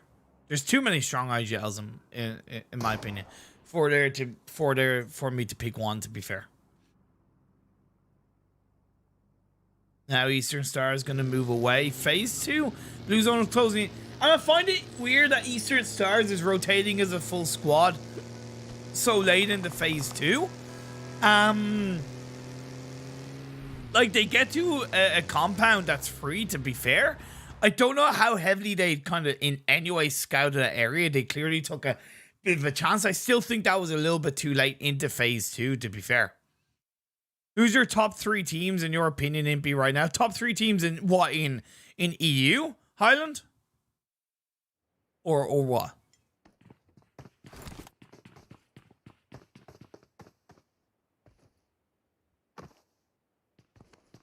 Is there anyone knows who was the Filipino player from Seraphim? Best IGL, according to me, is the IGL BTR. They've been an aggressive squad from the start of their competitive career. That's the reason for it. It's a very simple answer to give, but I appreciate it, Clue.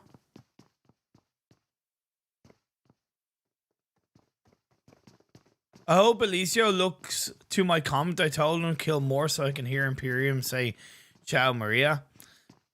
Well, he's out of this game, so hopefully he does. PMPL EU West. Okay, so the top 3 teams in PMPL EU West at the moment, in my opinion, is Clash, Conquer, and ScrimFarm. Clash, Conquer, and ScrimFarm. Best IGL is Imperium. I shrag. The next circle has centered up quite nicely as the blue zone is closing in. So Potato Hill, massively important. Conqueror are in the right spot of the hill because one, they're all together. Two, they're in one part of the hill. And I think it's the part of the hill that is going to be more valuable in the late stages of the game because it gives them more information on the West than to the East. And I think the West is going to be obviously more, not congested, but there's going to be more teams around. So preparing for the next shift by getting information on the West teams to the West side of the Phase 3 circle, I think is more valuable. So really good position by Conqueror. What about you, Highland Wolf? Who's your top 3 on a side now? The reason why I didn't put Unicorns a lot, Puska, is because I don't think they're as consistent as ScrimFarm overall.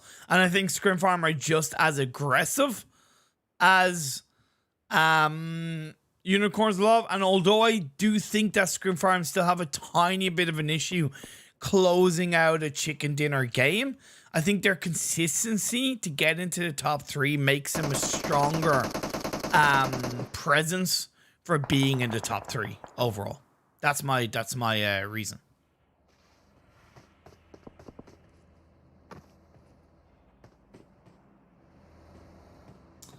One Shot UDR still in Pachinki, but they have gone for a kind of church edge 2-2 split, which I think is definitely a lot more viable and a lot stronger of a position to hold on to. They're still on the western edge of the circle. GameLord have split part in that area down south. It's still possible to go through GameLord, to be fair, because of how split they look. As Nightmare Rice Gang is going to get knocked out by Pappy of Optimus Esports. Great job by the players of Optimus Esports. Halls is on his own. Pappy's going to look to join up with him in time. Ozino has to hold off the pressure for the time being as Hater Rice Gang, the newest member of the team from Greece. The bad players in the backline for Rice Gang doing a great job of slowing this down, but now Optimus are going to fully disengage away from this compound to take the fight onto Rice Gang, and I totally respect. However, the Phase 4 shifting up north in towards the direction of both of these teams, it's really important that one out of the two of them finishes the fight off as quickly as possible.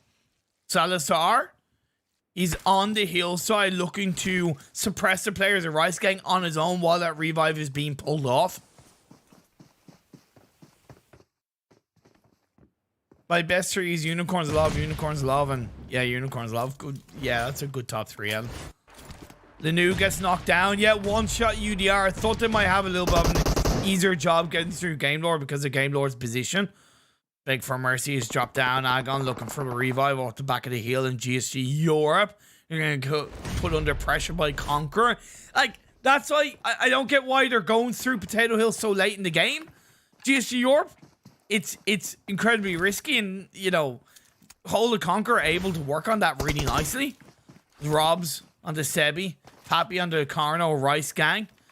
And we do have a battle between ScrimFarm and Eastern Stars. There's a lot of little fights going on across the board between a few of these teams. 9 teams, that's 31 players up.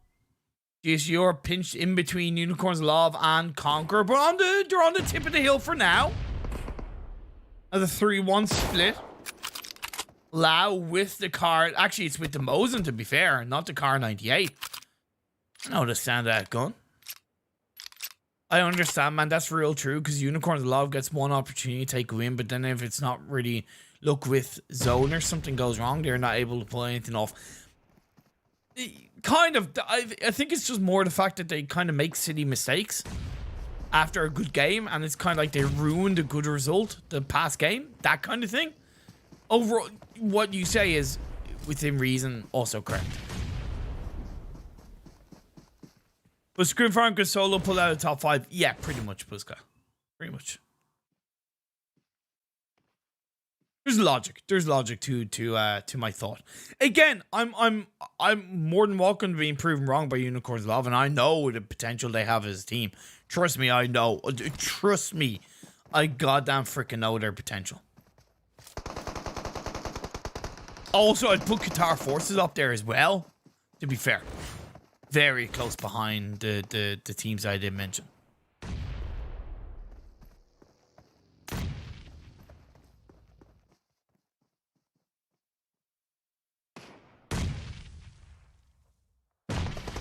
Nexus in the compound outside the fields of Pachinki as the next phase is about to pop up. GSG Europe once again being put under a little bit of pressure between Unicorns Love and Conqueror. Conqueror are down to 2 to be fair. However, they still are inside the circle and they hold a little low ground ridge which they're able to use to their advantage to protect themselves against both Unicorns Love and GSG Europe. The revive once again is pulled on board and GSG Europe lose another player. This is why I say, why are you going for the revive when you can push on a re-engagement? Right? That's the way I look at it, because all you're doing is you're kind of allowing GSG Europe to get their own revive and beg for mercy. You didn't see that one coming. Although either did Laos from behind. RESQ Blood is going to get that knocked down. At the end of the day, that was a beautiful bat to headshot bolt a snipe shot from Lao of GSG Europe and RESQ. Because this fight has taken so long, it's under pressure for both Unicorns Love and GSG Europe, but it's definitely looking better for Unicorns Love because they can disengage on towards the side of Potato Hill into the circle as it has shifted up north. GSG Europe, they took so long to do anything in this area, they're now getting punished for it. Down they go. RESQ Unicorns Love together finish off GSG Europe. Just poor positioning from GSG Europe and no real capitalization, no real fight, no real engagement potential. They just kind of waited and waited and waited. But if you wait too long, teams are going to come to you from behind and take you out. Now one-shot UDR protecting their area inside towards the central parts of the circle. The hills above school and apartments is OPTIMUS ESPORTS looking to put them under pressure. Plus the last remaining players of Nexus Gaming. So 3 teams in one area. OPTIMUS ESPORTS go down. And one-shot UDR already on 7 kills. Looking for the final 2 in Nexus. And that is Binny Ba for Nexus as one-shot UDR take them out. Grab 9 kills for themselves and they will stay alive as a full squad. Conqueror go out as well in between ScrimFarm and UDR. Unicorns Love on towards the northwestern high ground of this circle. The low ground is definitely more favorable in this kind of open finish. ScrimFarm are on their own to the eastern side of this circle. Unicorns Love, like I said, on that western high ground exposed position. RESQ are close by, but they're only down to 1 as Coyote is knocked down. Smoke's being thrown up by Blood as the blue zone is closing in. He has to be careful on how he does position his way in. He'll get swiped from multiple angles. ScrimFarm doing a great job. The circle goes into favor of one-shot UDR down on towards the bottom of the hill. ScrimFarm has great potential to reposition on towards this low ground and actually put a little bit of pressure on towards the members of Unicorns of Love. So sorry, should I say one-shot UDR? So one-shot UDR, I would actually recommend spreading out a little bit more. This Pocus is going to get knocked down. Agon and the rest of the Unicorns Love crew, they're down to 3. They lost Keb, but all 3 players are pinching in a corner. Nowhere to run, nowhere to hide. They can't really do anything with that knock onto Pocus, to be fair, because they're still on the high ground. Maybe if one can get to the rock, that could be good. There's a boogie there around there. Beg for Mercy is going to get taken out. Ulysses continues to reap pressure onto the members of the Unicorns Love. 12 kills for one shot. UDR, the Spanish side, are ripping through this lobby in the first of 2 Erangel games. Close off day 5 of the PMPL EU Scrims. But ScrimFarm, like I said, choosing to play on the side can put one-shot UDR under pressure. And what is happening is what I thought might happen. And that's why one-shot UDR can't get tunnel vision. They have it now as they threw a grenade in the direction of ScrimFarm. Also taking shots, the Spectre is down on 75% health. Coyote is taken down once again. It's a RESQ far away from the circle. Fresh is left on his own and Zagon is knocked down. Fresh is going to try and crawl his way into this phase 6 circle as Blood is taking the brunt of the blue zone. I can't see him lasting for too much longer. ScrimFarm has his number. The second he stands up, he's going to be a dead man walking. Although ScrimFarm and One-Shot UDR do need to kind of focus. The head has popped up, but Ulysses is where? Ulysses sees. That's where he's going to look to long ball this grenade. I think it's in a little bit of a wrong direction, but it could do a lot to suppress Xerox. That's why he chucks out another one, just in case Spectre is knocked down. Good play by Pocus to start off what can be a very controlling endgame for One-Shot UDR. You do still have Fresh now in the blue, though. Struggling to heal his way through, move down out of the blue into the edge of the circle. I don't know how much he's going to survive for. He has to run. Luckily, One-Shot UDR and ScrimFarm a little bit distracted. However, Tatati, he spots him out. Down goes Fresh. It's a third place for Unicorns Love. Good game for them anyway in Erangel. Now we are down to our final two teams. One-Shot UDR, 13 kills in this game. Will it be unlucky 13 or lucky 13? Can they finish this game off with a chicken dinner and 16 kills, or will it be ScrimFarms for the taking? The circle is centered up, so both teams are inside. I would argue that ScrimFarm have a slightly better spread because Xerox, he's on that more of a low ground flank position. Now, there's still risks involved with that, right? But if ScrimFarm can bait One-Shot UDR into either a bit of a mistake, that could allow Xerox to really do wonders. But Xerox also has to be in a position where he takes the right kind of risk. The right kind of risk, the right kind of movement, the right kind of engagement at the right time. One-Shot UDR kind of somewhat backing off away from this. They do have the body advantage, to be fair. It's 4v3. So it is important that if ScrimFarm gets a knock, that they do everything they can to confirm that knock. Because if it's just a knock, it's going to be a hell of a lot harder for them to really push with just that knock.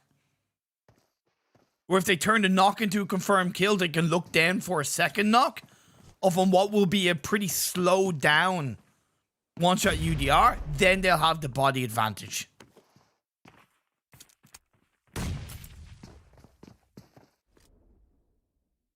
A7 is closing in. A little bit of a stalemate right now. Smokes are being thrown out. A lot of tilty being used. Both of these teams have either been somewhat passive or being aggressive enough where they have been able to grab a collection of utility off the backpacks of their victims. ScrimFarm's on 7 kills. Just under half of the amount of One-Shot UDR. So in theory, ScrimFarm do kind of need this win more. However, One-Shot UDR will want to have the cherry on top. Nice Molotov being thrown out in the direction of Spectre. It pushes them back a little bit. Time's ticking down. This circle once again centers, but it goes a little bit up north on the low ground, where Xerox is kind of waiting around there. He finds now, no, that's a good start. It's a confirmed kill. That's a great play. 3v3. Now it's even Stevens, but Xerox takes a little bit of damage. Like I said, the members of One-Shot UDR are pinched. They've got very little area to run, very little area to hide, but I think they are just about on the edge of the circle. They're trying to take shots on the AWM to Tati, but AWM to Tati isn't in any kind of position where he's really going to get knocked down. And as he prones his way through, he's able to reposition, utilizing this smoke to try and disengage away from any kind of shots UDR are thrown in their direction, and Xerox does flank around, gets a knock with a grenade, and now the push comes through, but AWM Tatati maybe got a little bit too close for comfort. Xerox is going to go for the push, but why would he go for the push if the revive's being pulled off onto Tatati? Big mistake, miscommunication, and that allows One-Shot UDR to take the game, to take the chicken dinner, and to come out on top in Erangel. All down to the slight mistake from Xerox. If he hadn't have pushed in after Tatati got knocked, or if Spectre had a push with Xerox, it probably could have gone in the favor of ScrimFarm. But that miscommunication, that kind of lack of final moment synergy is what screwed up ScrimFarm, pretty much. Because they had ScrimFarm pinched. They got the kill onto Nano to even things up. I don't get why Ditati kind of... I do get why Ditati stood up and thought he was okay, to be fair. Because they have repositioned. Man, what a fantastic end to that game. What a fantastic end to that game. Hello, Ben. How are you doing, my friend? Ben the boy is in the chat.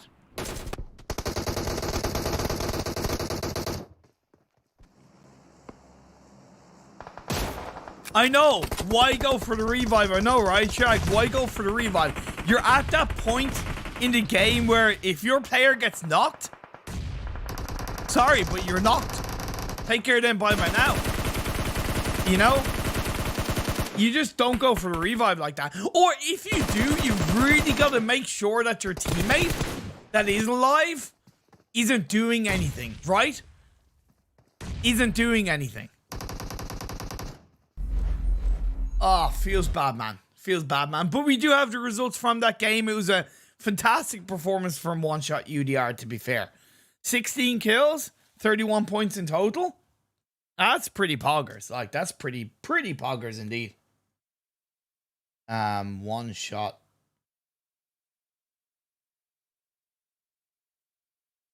$31. Let's see. Unicorns Love, to be fair, third place. That's good. ScrimFarm in second place with 28 kills. Good play by them. Unicorns Love only 2 kills. A little bit surprising. Optimus with 10 kills. 2 placement points. What the hell happened to Optimus? Jesus, they were flying on all cylinders.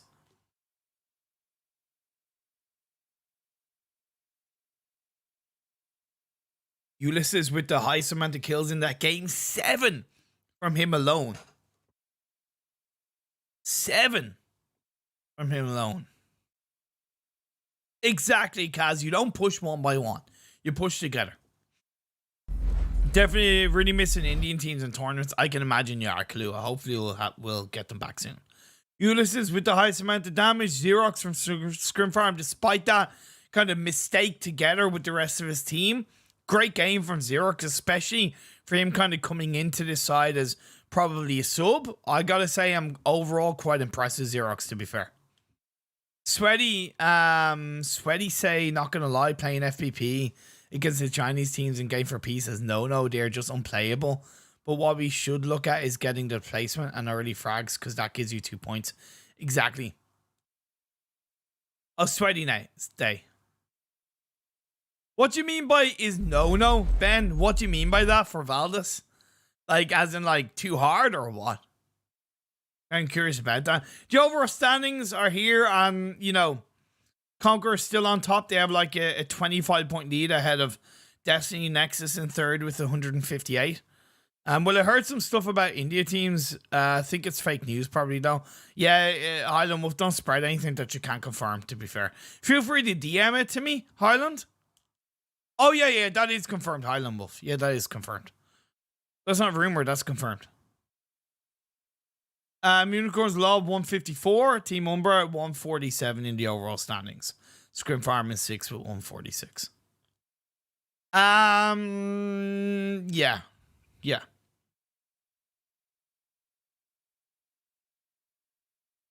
Okay, so when is the next game gonna start? Because they definitely need to go for a break, to be fair.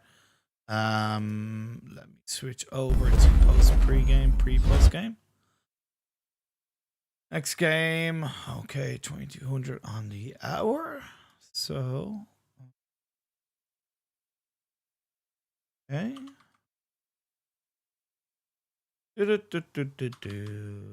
Actually, no.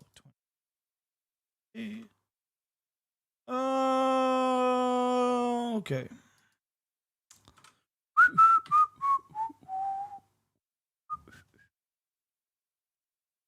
Okay. Cool. Okay. I wonder, could only find one link on it for news sites at a time. Yeah. You're the best. Thank you, Ratatatata. Appreciate it.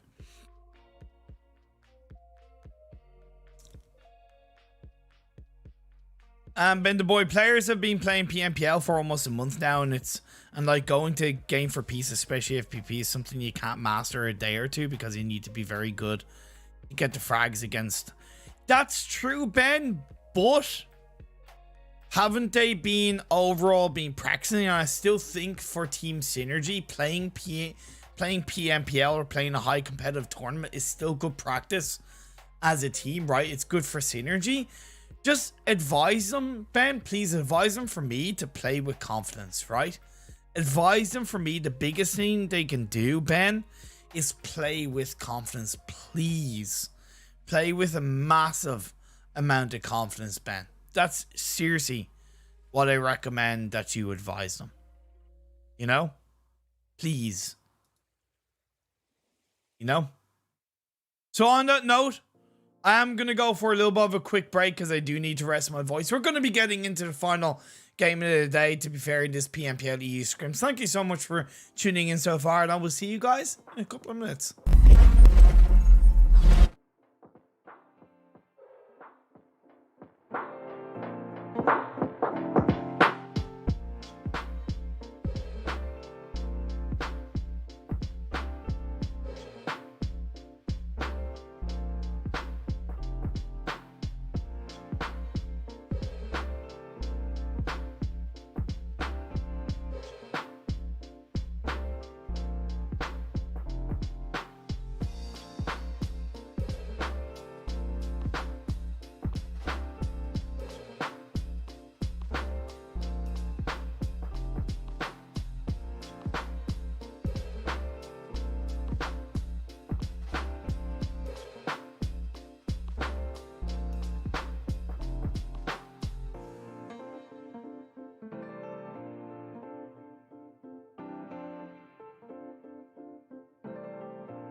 I am back.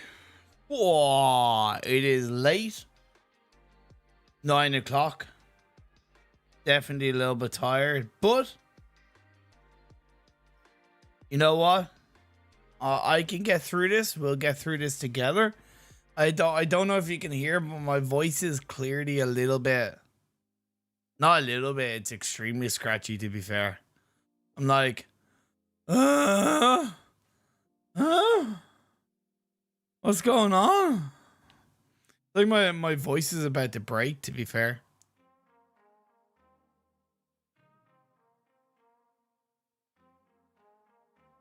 Oh man. I hope you are all ready for the next match, to be fair. I know I am. It's the final match of the day. Gonna be Erangel, involves group B, C, D, and E. So we have no Conqueror, no Optimus Esports, no Nexus Gaming. Unfortunately, no Lakonostra MVP. Or, you know, no Optimus. So, yeah, feels bad, man. Feels bad, man. Sorry about that, guys. But let's get the show on the road as we move into the final game of the day. Yeah! Kaz, you're still watching this? Type your casting in Shavras. I don't think that would be quite as effective, Shrag. I don't think that would be quite as effective. Good idea, but I don't think it'll be quite as effective. Shag, why are you still here? It's 4 a.m. like. Oh my god. Is it duo BR? What do you mean, Alban? No, look at the description, dude.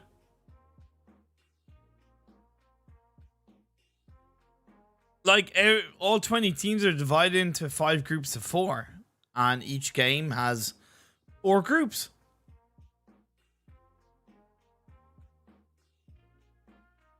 Predicting UL win. Good prediction. Highland Wolf, let's see. 9 bias caster. I'm surprised you didn't pick a UK-based team, Highland Wolf. You're all about that, you know, national pride and all that jazz. Oh, UK team must win. Oh. Okay, playing path phase 1 does complement the playing path. Pretty much all the teams are inside the circle, but I'm curious, GameLord will still opt to rotate all the way to kind of Yasnaya, if that makes sense. Isn't that? Yeah, that's normally where they go. They normally go to Yasnaya.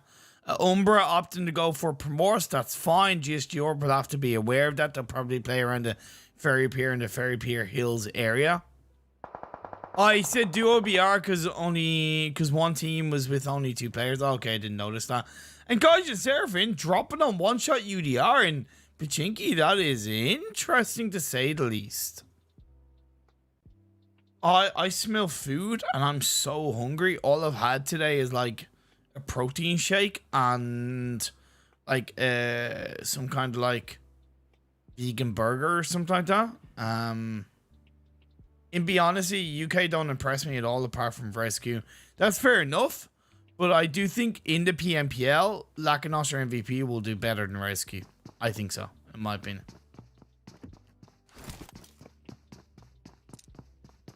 I agree, Highland. They do need to improve their consistency. Yes, I fully agree. I fully agree. Prada, Mishi, Abstract, and Bujo. Gaijin Seraphim looking to engage on one-shot UDR in Pachinki.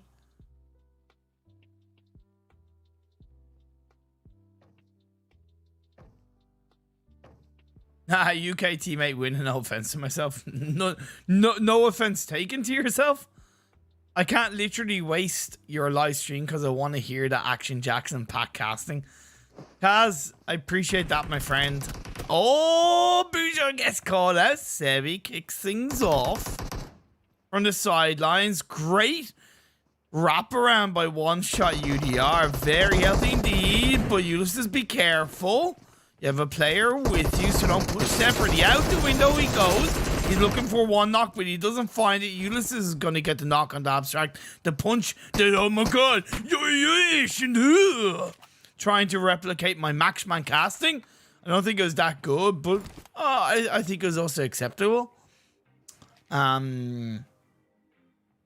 Luckily, Buju did get revived up, so it is still 3 players of Gaijin Seraphim alive. Prada's wrapping around, and he could do something with that. Nano is going to disengage away from the current building that he's in. He's going to go into, I think, a building that is much closer to rest. Yeah, the same building as one of the Gaijin Seraphim players. Ulysses will be spotted out, so Meeting knows that he's there. But he's kind of on his own. He's going to get one knock. A little bit risky play. He looks for the confirmation, but he bits off more than he can chew. And oh my lord, Ulysses comes up on time. Gaijin Seraphim, they are punished right now, and Prada is left on his own.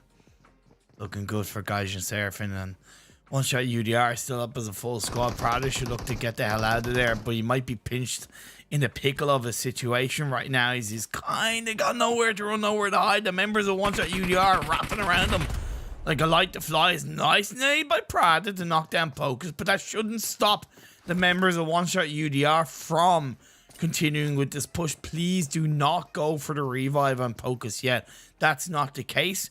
They're going to drive it home in this fight. Into the gutters, Prada goes, and that means he is really in the pickle of a situation. Okay, they do get the revive onto Pocus. It's going to be a re-engage onto Pocus. He's knocked down, but at the end of the day, Sebi is going to take him out. That does leave Pocus in a little bit of an exposed...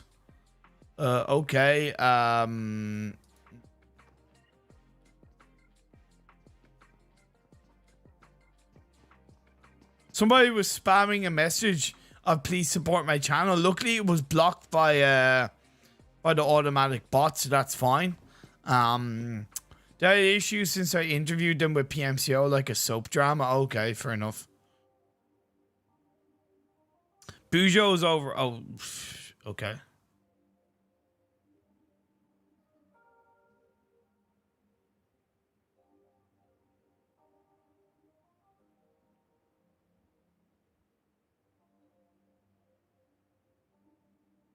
Interesting. Okay, so Unicorns of Love onto Everest they go. Makes sense for their position. Destiny taking their time, moving away from Severity, which I find kind of weird. Panda moving on through Headshot Hills. They should be aware that Optimus Esports are not in this game. Therefore, it does make that area a lot more viable.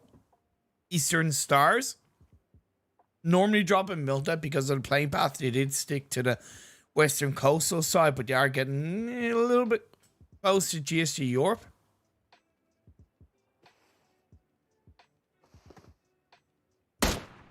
Also realized that my music is still on as well. And I have the hiccups.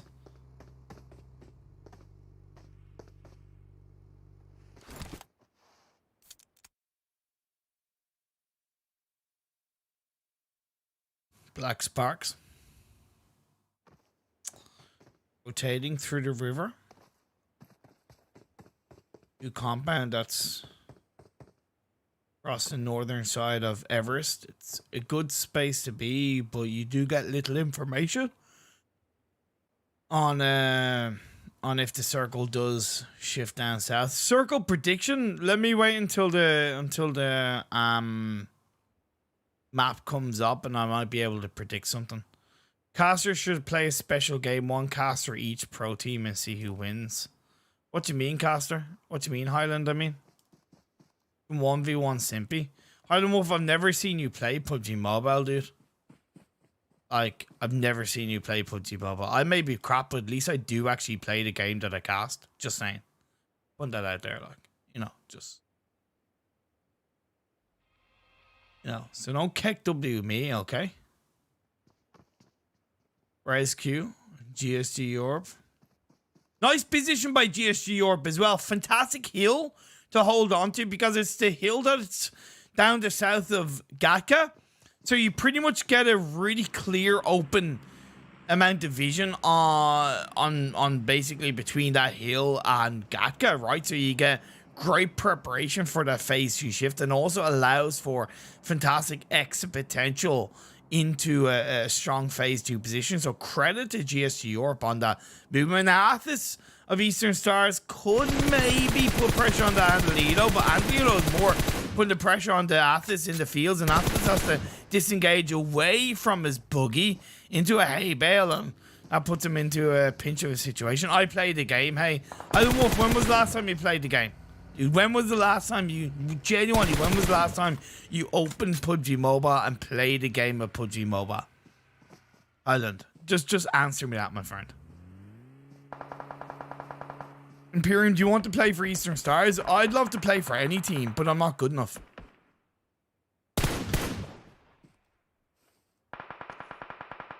Tick on to Fury.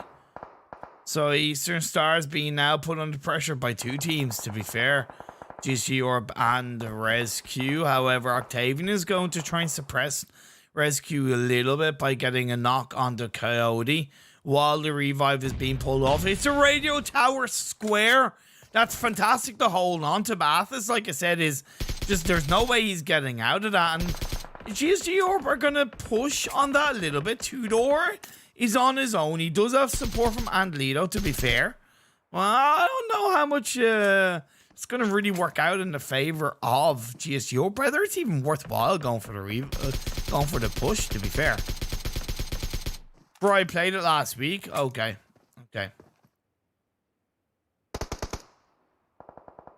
Athos has been able to move away, but he's used a lot of utility. And I mean, like, a lot of utility.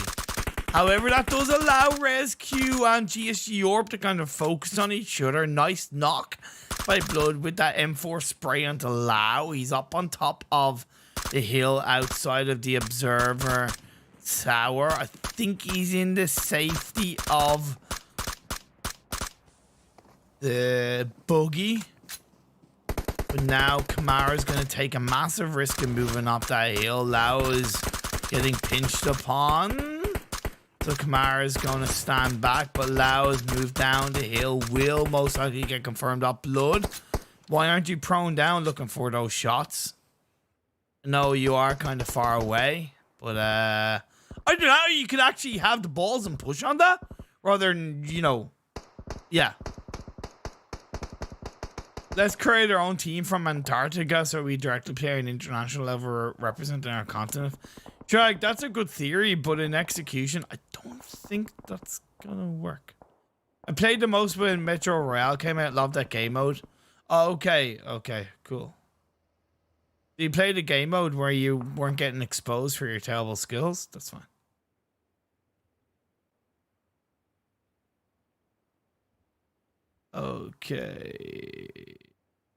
Okay, Johnny.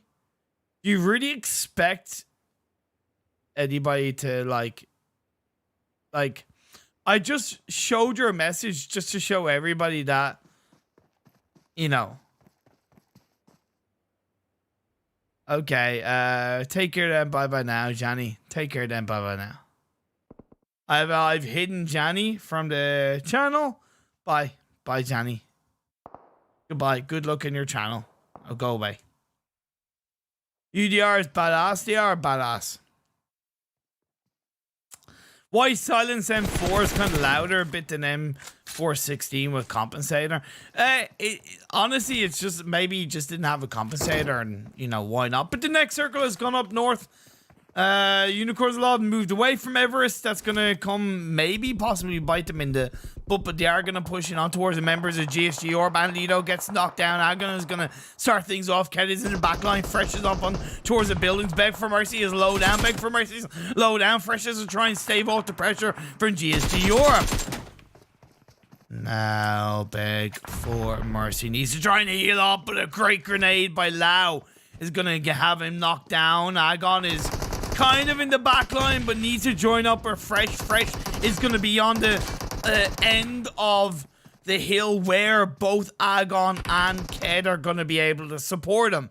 So the second GSG Europe play on the outside of the building towards Fresh and Beg, Agon and Ked are going to be waiting in the back line. That's why that revive worked for Unicorns Love, and that's why I'm okay with that. Ked confirms that kill. 4v3. I would like to see Agon if he can, although I understand the risk, join up with both Fresh and Beg for Mercy, because I don't think the 2-2 split, or what is essentially 2-1-1 split, is going to work out. And Ked moves closer. That's a great decision made by Unicorns of Love and Ked specifically, right? 3-1 is much better. Beg for Mercy knocks down Tudor. Great play. Now they should look to push in. I get Beg for Mercy is looking to heal up, but that's still time wasted on that push. Ked, where are you? You need to come in across the road. I get that you're trying to pinch it on the other angle, but you really need to have that manpower for the drive coming on through inside the building. There's a lot of smokes stopping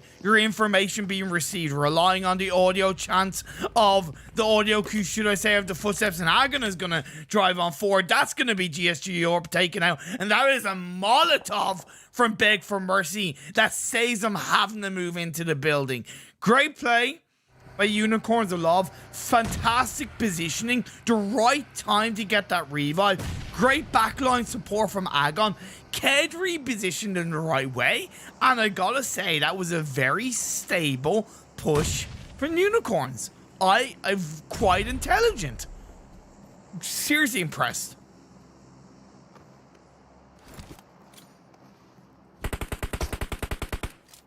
Just like a good singer, Kaz, I do manage to breathe a little bit in between.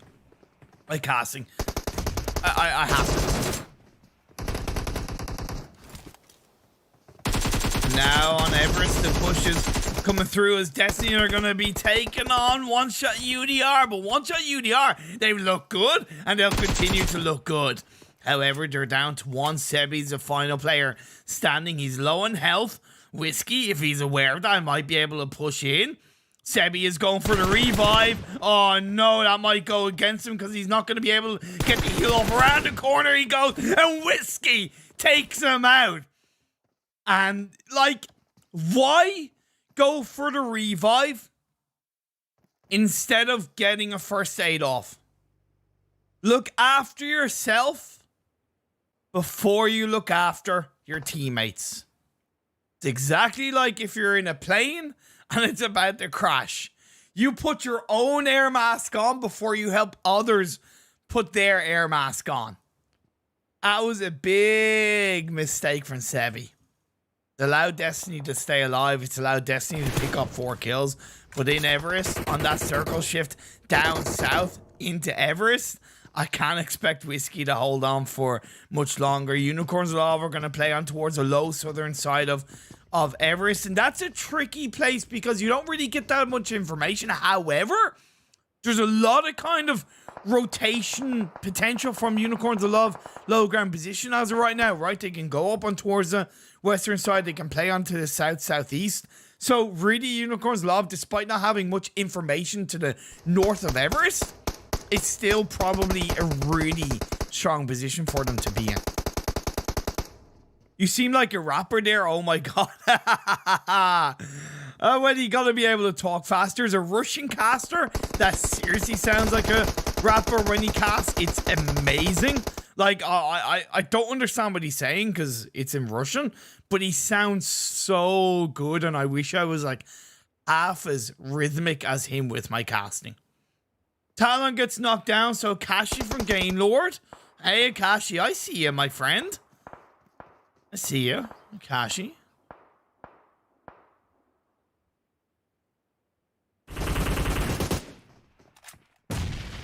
Now Rice Gang only started with 2 Nexus and Nightmare, and hey look, they've gotten themselves into the top 10 on the northern edge of the circle, but they're surrounded by a couple of teams, ScrimFarm and Black Sparks, 2 teams who I definitely wouldn't want to be pinched in between anytime soon. Never mind the fact that they're probably going to have to cross the road coming into this phase 5 shift. However, with Everest inside this current circle, I could see it either centering or even shifting up north to keep these teams who are currently in the crates of George Paul inside the circle. Black Sparks, 1 kill so far in this game. Up as a full squad. A beautiful spread across the crates. Beautiful spread across the crates. Now, Panda on the eastern edge of Everest, a great spot to hold on to. Like I said, with Everest, to me, you have two areas that you really want to hold down, either the west or the east. The center is extremely risky because you can get pinched from both sides. Whereas on the west or the east, you kind of have your back covered. You only need to focus ahead, but the circle does kind of center up, but it's more heavily to the west. So Everest is still playing on the tip of the top. Unicorns Lava are going to be coming into this next circle with the lack of information. RESQ, their final two players, are looking good inside the circle, but they're going to have to try and deal with Unicorns of Love. Whiskey goes down at the hands of Panda, are going to play across Everest and move from the west, from the east all the way over to the west. Will they stay in the high ground as a full squad? Or will they send one player down as a bit of a scout? If I were them, I would send one player down the hill on the northern side of Everest as a bit of a scout. That's what I would do anyway. Banger, knocks down Clown, a banger of a shot with the DP28. Playing, peeking through onto the side of the container. The revive is, of course, being pulled off, but it's going to slow ScrimFarm down and maybe allow Black Sparks to keep the pressure on Rice Gang as well. Like I said, the banger knocks down Clown once again. Probably wasn't wise, gone for that revive. Nightmare is going to get taken out. Rice Gang have been eliminated. Black Sparks are the keepers of the crates of South Georgia, but they have to move into the circle. But I get why they're leaving it late, right? They're better off trying to clean up these kills. Banger's on his own. He gets knocked down. Why, Black Sparks, would you leave Banger there if you can't guarantee the rest of your team an entry point into this circle? So, City. Good theory, poor execution. Now they're down to one. Hamo's left on his own, and GameLord, who moved in earlier, have been able to take a bit more control inside the northwestern part of the circle. Hamo is taken down. That is Black Sparks eliminated. A very poor synergy from Black Sparks in that moment. Has to be better IGLing in the PMPL, I'll tell you that much. Panda being the high ground keepers of Everest down on the teams below. That's why the smokes are being thrown out by the whole of GameLord, who are still up as a full squad, no doubt. Try and keep themselves protected. K2 knocks and confirms Xerox. ScrimFarm down to just one. Unicorns Love playing on the western edge of Everest. Not quite the high ground, but not quite the low ground. They have the knock on the blood, the pinch with Coyote left on his own. They're waiting. And no, Unicorns Love and Panda are good friends. They support each other. So it's a little bit of friendly competition coming into the late parts of the game as we have 4 teams left, 14 players. The circle centers up quite nicely, and it's away from Everest as I kind of predicted. And that's why I kind of would have liked to have seen Panda kind of send one player down the hill a little bit more heavy. That kind of was the case with Linear, but maybe a little bit further down the hill might have been better. However, that wraparound could go in their favor depending on what happens. As it happens, though, Unicorns of Love just seem to be focusing a little bit towards the members of Panda who are still on the high ground edge of Everest. Coyote stayed alive. Unicorns of Love seem to have forgotten about it. XT onto Ukashi. XT onto Kalamos. A double knock with the Groza at the top of the hill. Great use of the high ground vantage point will allow the rest of the team to overtake GameLord's position. 3 players coming in from the side. Victor's on his own. Robs is on his own. It's a 1-1 split. Nowhere really run. Nowhere really to hide. And Robs is going to maybe look for the revive on Takashi. I don't think that's the advisable play because Victor isn't really in a place where I feel like he can defend that position, and he is playing on towards the low ground. Of course, the information has been given over, and Robs turns his attention on towards that tree line play, but he has to prone down in time as the high ground advantage is going over to Panda as they look to continue forward, but Victor knocks onto XT. Don't stop pushing though, Panda. Don't stop pushing. Linear onto Victor. The return trade. K2 is low in health, but continue to push. Continue to push. When you're the side of Panda, Akashi is going to get knocked down. Robs is left on his own for GameLord. They have the body advantage. 1v3. Robs, you're going nowhere, my friend. Of course, Coyote was taken down by Unicorns of Love, so it is going to come down to these two teams. Robs does a great job. He gets it off with the Groza, the power play, the cocaine-fueled AKM, but it only allows him to survive for so long. And Panda are going to stay up if they get the revives as a full squad. However, all this time coming into phase 7, that is allowed the side of Unicorns of Love to be controlling inside the circle. 4v4 between Panda and Unicorns of Love. The 2-2 split from Unicorns of Love is very healthy. The members of Panda are pinched, but we know that they can't get themselves out of a spot of bother with one knock. They wrapped around the mountain fantastically when it came to GAMELORD. And they are able to loot up the bodies of their victims to grab the utility, grab the heals necessary to maybe turn this fight around in their favor. The next circle pops up and it centers. Both teams are inside, but Unicorns Love have a more controlling central circle position. A lot of utility is needed. Sprays by Fresh, he nearly gets knocked down, but he's gonna nearly get a knock and turn. A great grenade by Linia will confirm that knock. Jesus low. Agon doesn't stop stopping in this area. It's important, like I mentioned, don't go for the revive unless you are guaranteed to be able to counter. He doesn't go for the revive. And Fresh is confirmed by a grenade. That's good. I don't mind that, because if you had to go for the revive, there's a much higher chance that not only would a Fresh have gotten confirmed, but Agon would have been knocked down as well. Baz Beg for mercy. The man with the golden hand gets another knockdown with a grenade. Agon is able to heal up. 3v3 between Panda and Unicorns of Love. Agon, he does have an arm. Is he gonna shine and style a profile in the final moments of this game? It's not the kind of moment in this game to really pull off an AWM, but hey, it will be a way to end this game. Ked on the high ground, he's probably in the most exposed position, but if he plays it right, he's also in the one position in which he can really be the Eye of Sauron for the rest of his team. If he gets knocked, it could be game over for Unicorns of Love. Both teams are waiting for phase 8 to pop up. Standoff right now between these two teams. What a great way to end the PMPL scrims. A clean 3v3 fight between two fantastic teams. Like I said, the highest sword position between Ked and Beg for Mercy is going to work out as they get the knockdown, but Ked is knocked in return. 2v2. The push comes in. Agon and Beg for Mercy working together. Linia playing on towards the low ground of the rock. Agon knocks down. XC Linia's left on his own. He's nearly going to find Beg for Mercy. Beg for Mercy has to try and play around because Agon is low in health. So is Beg for Mercy. Both players going for the first aid. So is Linia, though. It is still a 1v2, though. It is still 1v2 at the end of the day between these two teams. Slow down. Move in. Push through. Agon. And Beg for Mercy. Linia's low in health. The jump shot comes in. And Beg for Mercy finishes off Panda. And that is a chicken dinner for Unicorns of Love to end the day.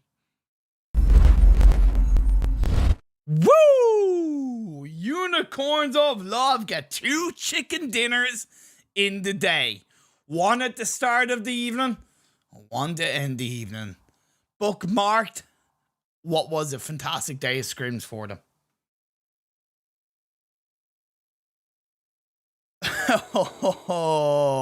Robs, good effort with that position, and to be fair, man, it was a good position that you held on to. Man, seriously, it was a good position that you held on to, but for whatever it was, you kind of allowed Panda to wrap around you. And I know you only kind of I think you only had 3 players up, but that was kind of a mistake, is that you allowed and Panda to wrap around you. Still, as I said, great position by you guys. End of the day, it's time to sleep. Shrag, thank you so much for tuning in, my friend, and have a nice sleep. Have a nice sleep. Like, honestly, that was such a good fight. Can we just say the final 2 kind of games, they've been like really clean endings. Like, I've loved it, you know? Yeah, you're dead right, Puska, but they have to be just a little bit more consistent. Is URL on your top 3 now, Imperium? Nah, it doesn't change over one game, Albin, to be fair. I fucking love the way you're casting, my man. Beg for mercy, dude. Like, seriously, beg for mercy. You give me energy, man. I see your name and you give me energy, dude. Seriously, like, honestly, like, so good for me and the team. Looking at the highlights, like, seriously, Ked, we don't need to be in anyone's top 3. You know what? You're dead right, Ked. They don't need to be in anyone's top 3. The only top 3 they need to be in is essentially their own or their leaderboard's top 3, the official top 3. You know?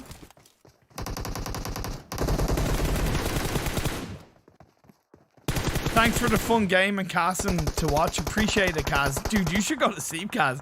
It's late for you, my friend. It's late for you. I am gonna, of course, just watch the points, and I will end the stream quickly because I don't want to delay your evenings anymore, to be fair. Plus, I'm tired. I kind of want to sleep myself soon. You know? I need to rest my voice. Like, I thought it was Beg for Mercy that got the final kill, but it was actually Agon in the end. Either way, great job. As Unicorns of Love get 29 points with 14 kills. Panda, still a great result, to be fair. 20 points in total. GameLord, 12 kills. Only 2 kills, though. A little bit of a shame, Robs. Good positioning, maybe lacking that aggression, to be fair. RESQ with 12 kills. Good results. ScrimFarm with 8. And yeah, moves on through. Looking at the match stats. 2 Fresh, Agon, Beg for Mercy, all with 4 kills. Can't go wrong with that one. Imperium, what do you think for Alicio? Alicio's OP, my friend. Alicio's OP. Ciao Maria for Alicio. Not easy, but nice game. Yeah, for sure. Midnight delays for some, not evening. Huh? Sure, I don't know what you mean by that, but okay. Yeah, I'm gonna go sleep. Also, good night and good morning to all. Good night, Kaz. Sleep well, my friend. Have a good rest. Okay, so look at the overall standings after kind of basically 16 games for all teams. Conqueror, ScrimFarm do not have 17 games, by the way. Conqueror with 185 points. Unicorns of Love moved up to 2nd with 183, and Destiny in 3rd with 165. Nexus in 4th with 158. And it goes down from there. ScrimFarm, UMBRA, Black Sparks, and GSG Europe. That closes out your top 8. Oh man, what? Hey, you know, can't go wrong with this, with the end of that game, to be fair. Can't go wrong with the end of that game. Guys, everyone, I am tired. I've casted 10 games today with a break of like 2 or 3 hours in between. I'm sweating. I'm definitely oh, okay. But again, thank you so much to everybody for tuning in. Yeah, we'll do, Puska. Thank you so much. Yeah, it was the last match. Yeah, it was the last match. Okay. I'm going to go, guys. Thank you so much for tuning in. Thank you so much for just kind of being with me on these scrims and having a laugh with me. It kind of really means a lot. Great fun. Great laugh. And can't go wrong with games. It's good entertainment, but I really appreciate the support. But on that note, go have a great evening, all. Stay safe, stay awesome. Please look after yourselves. Wear a mask. I cannot stress that. Please wear a mask when you're going out. Wash your hands. Look after you and the rest of your family. That's the best you can do. And see you guys tomorrow for PEI, for your party casting. Bye night.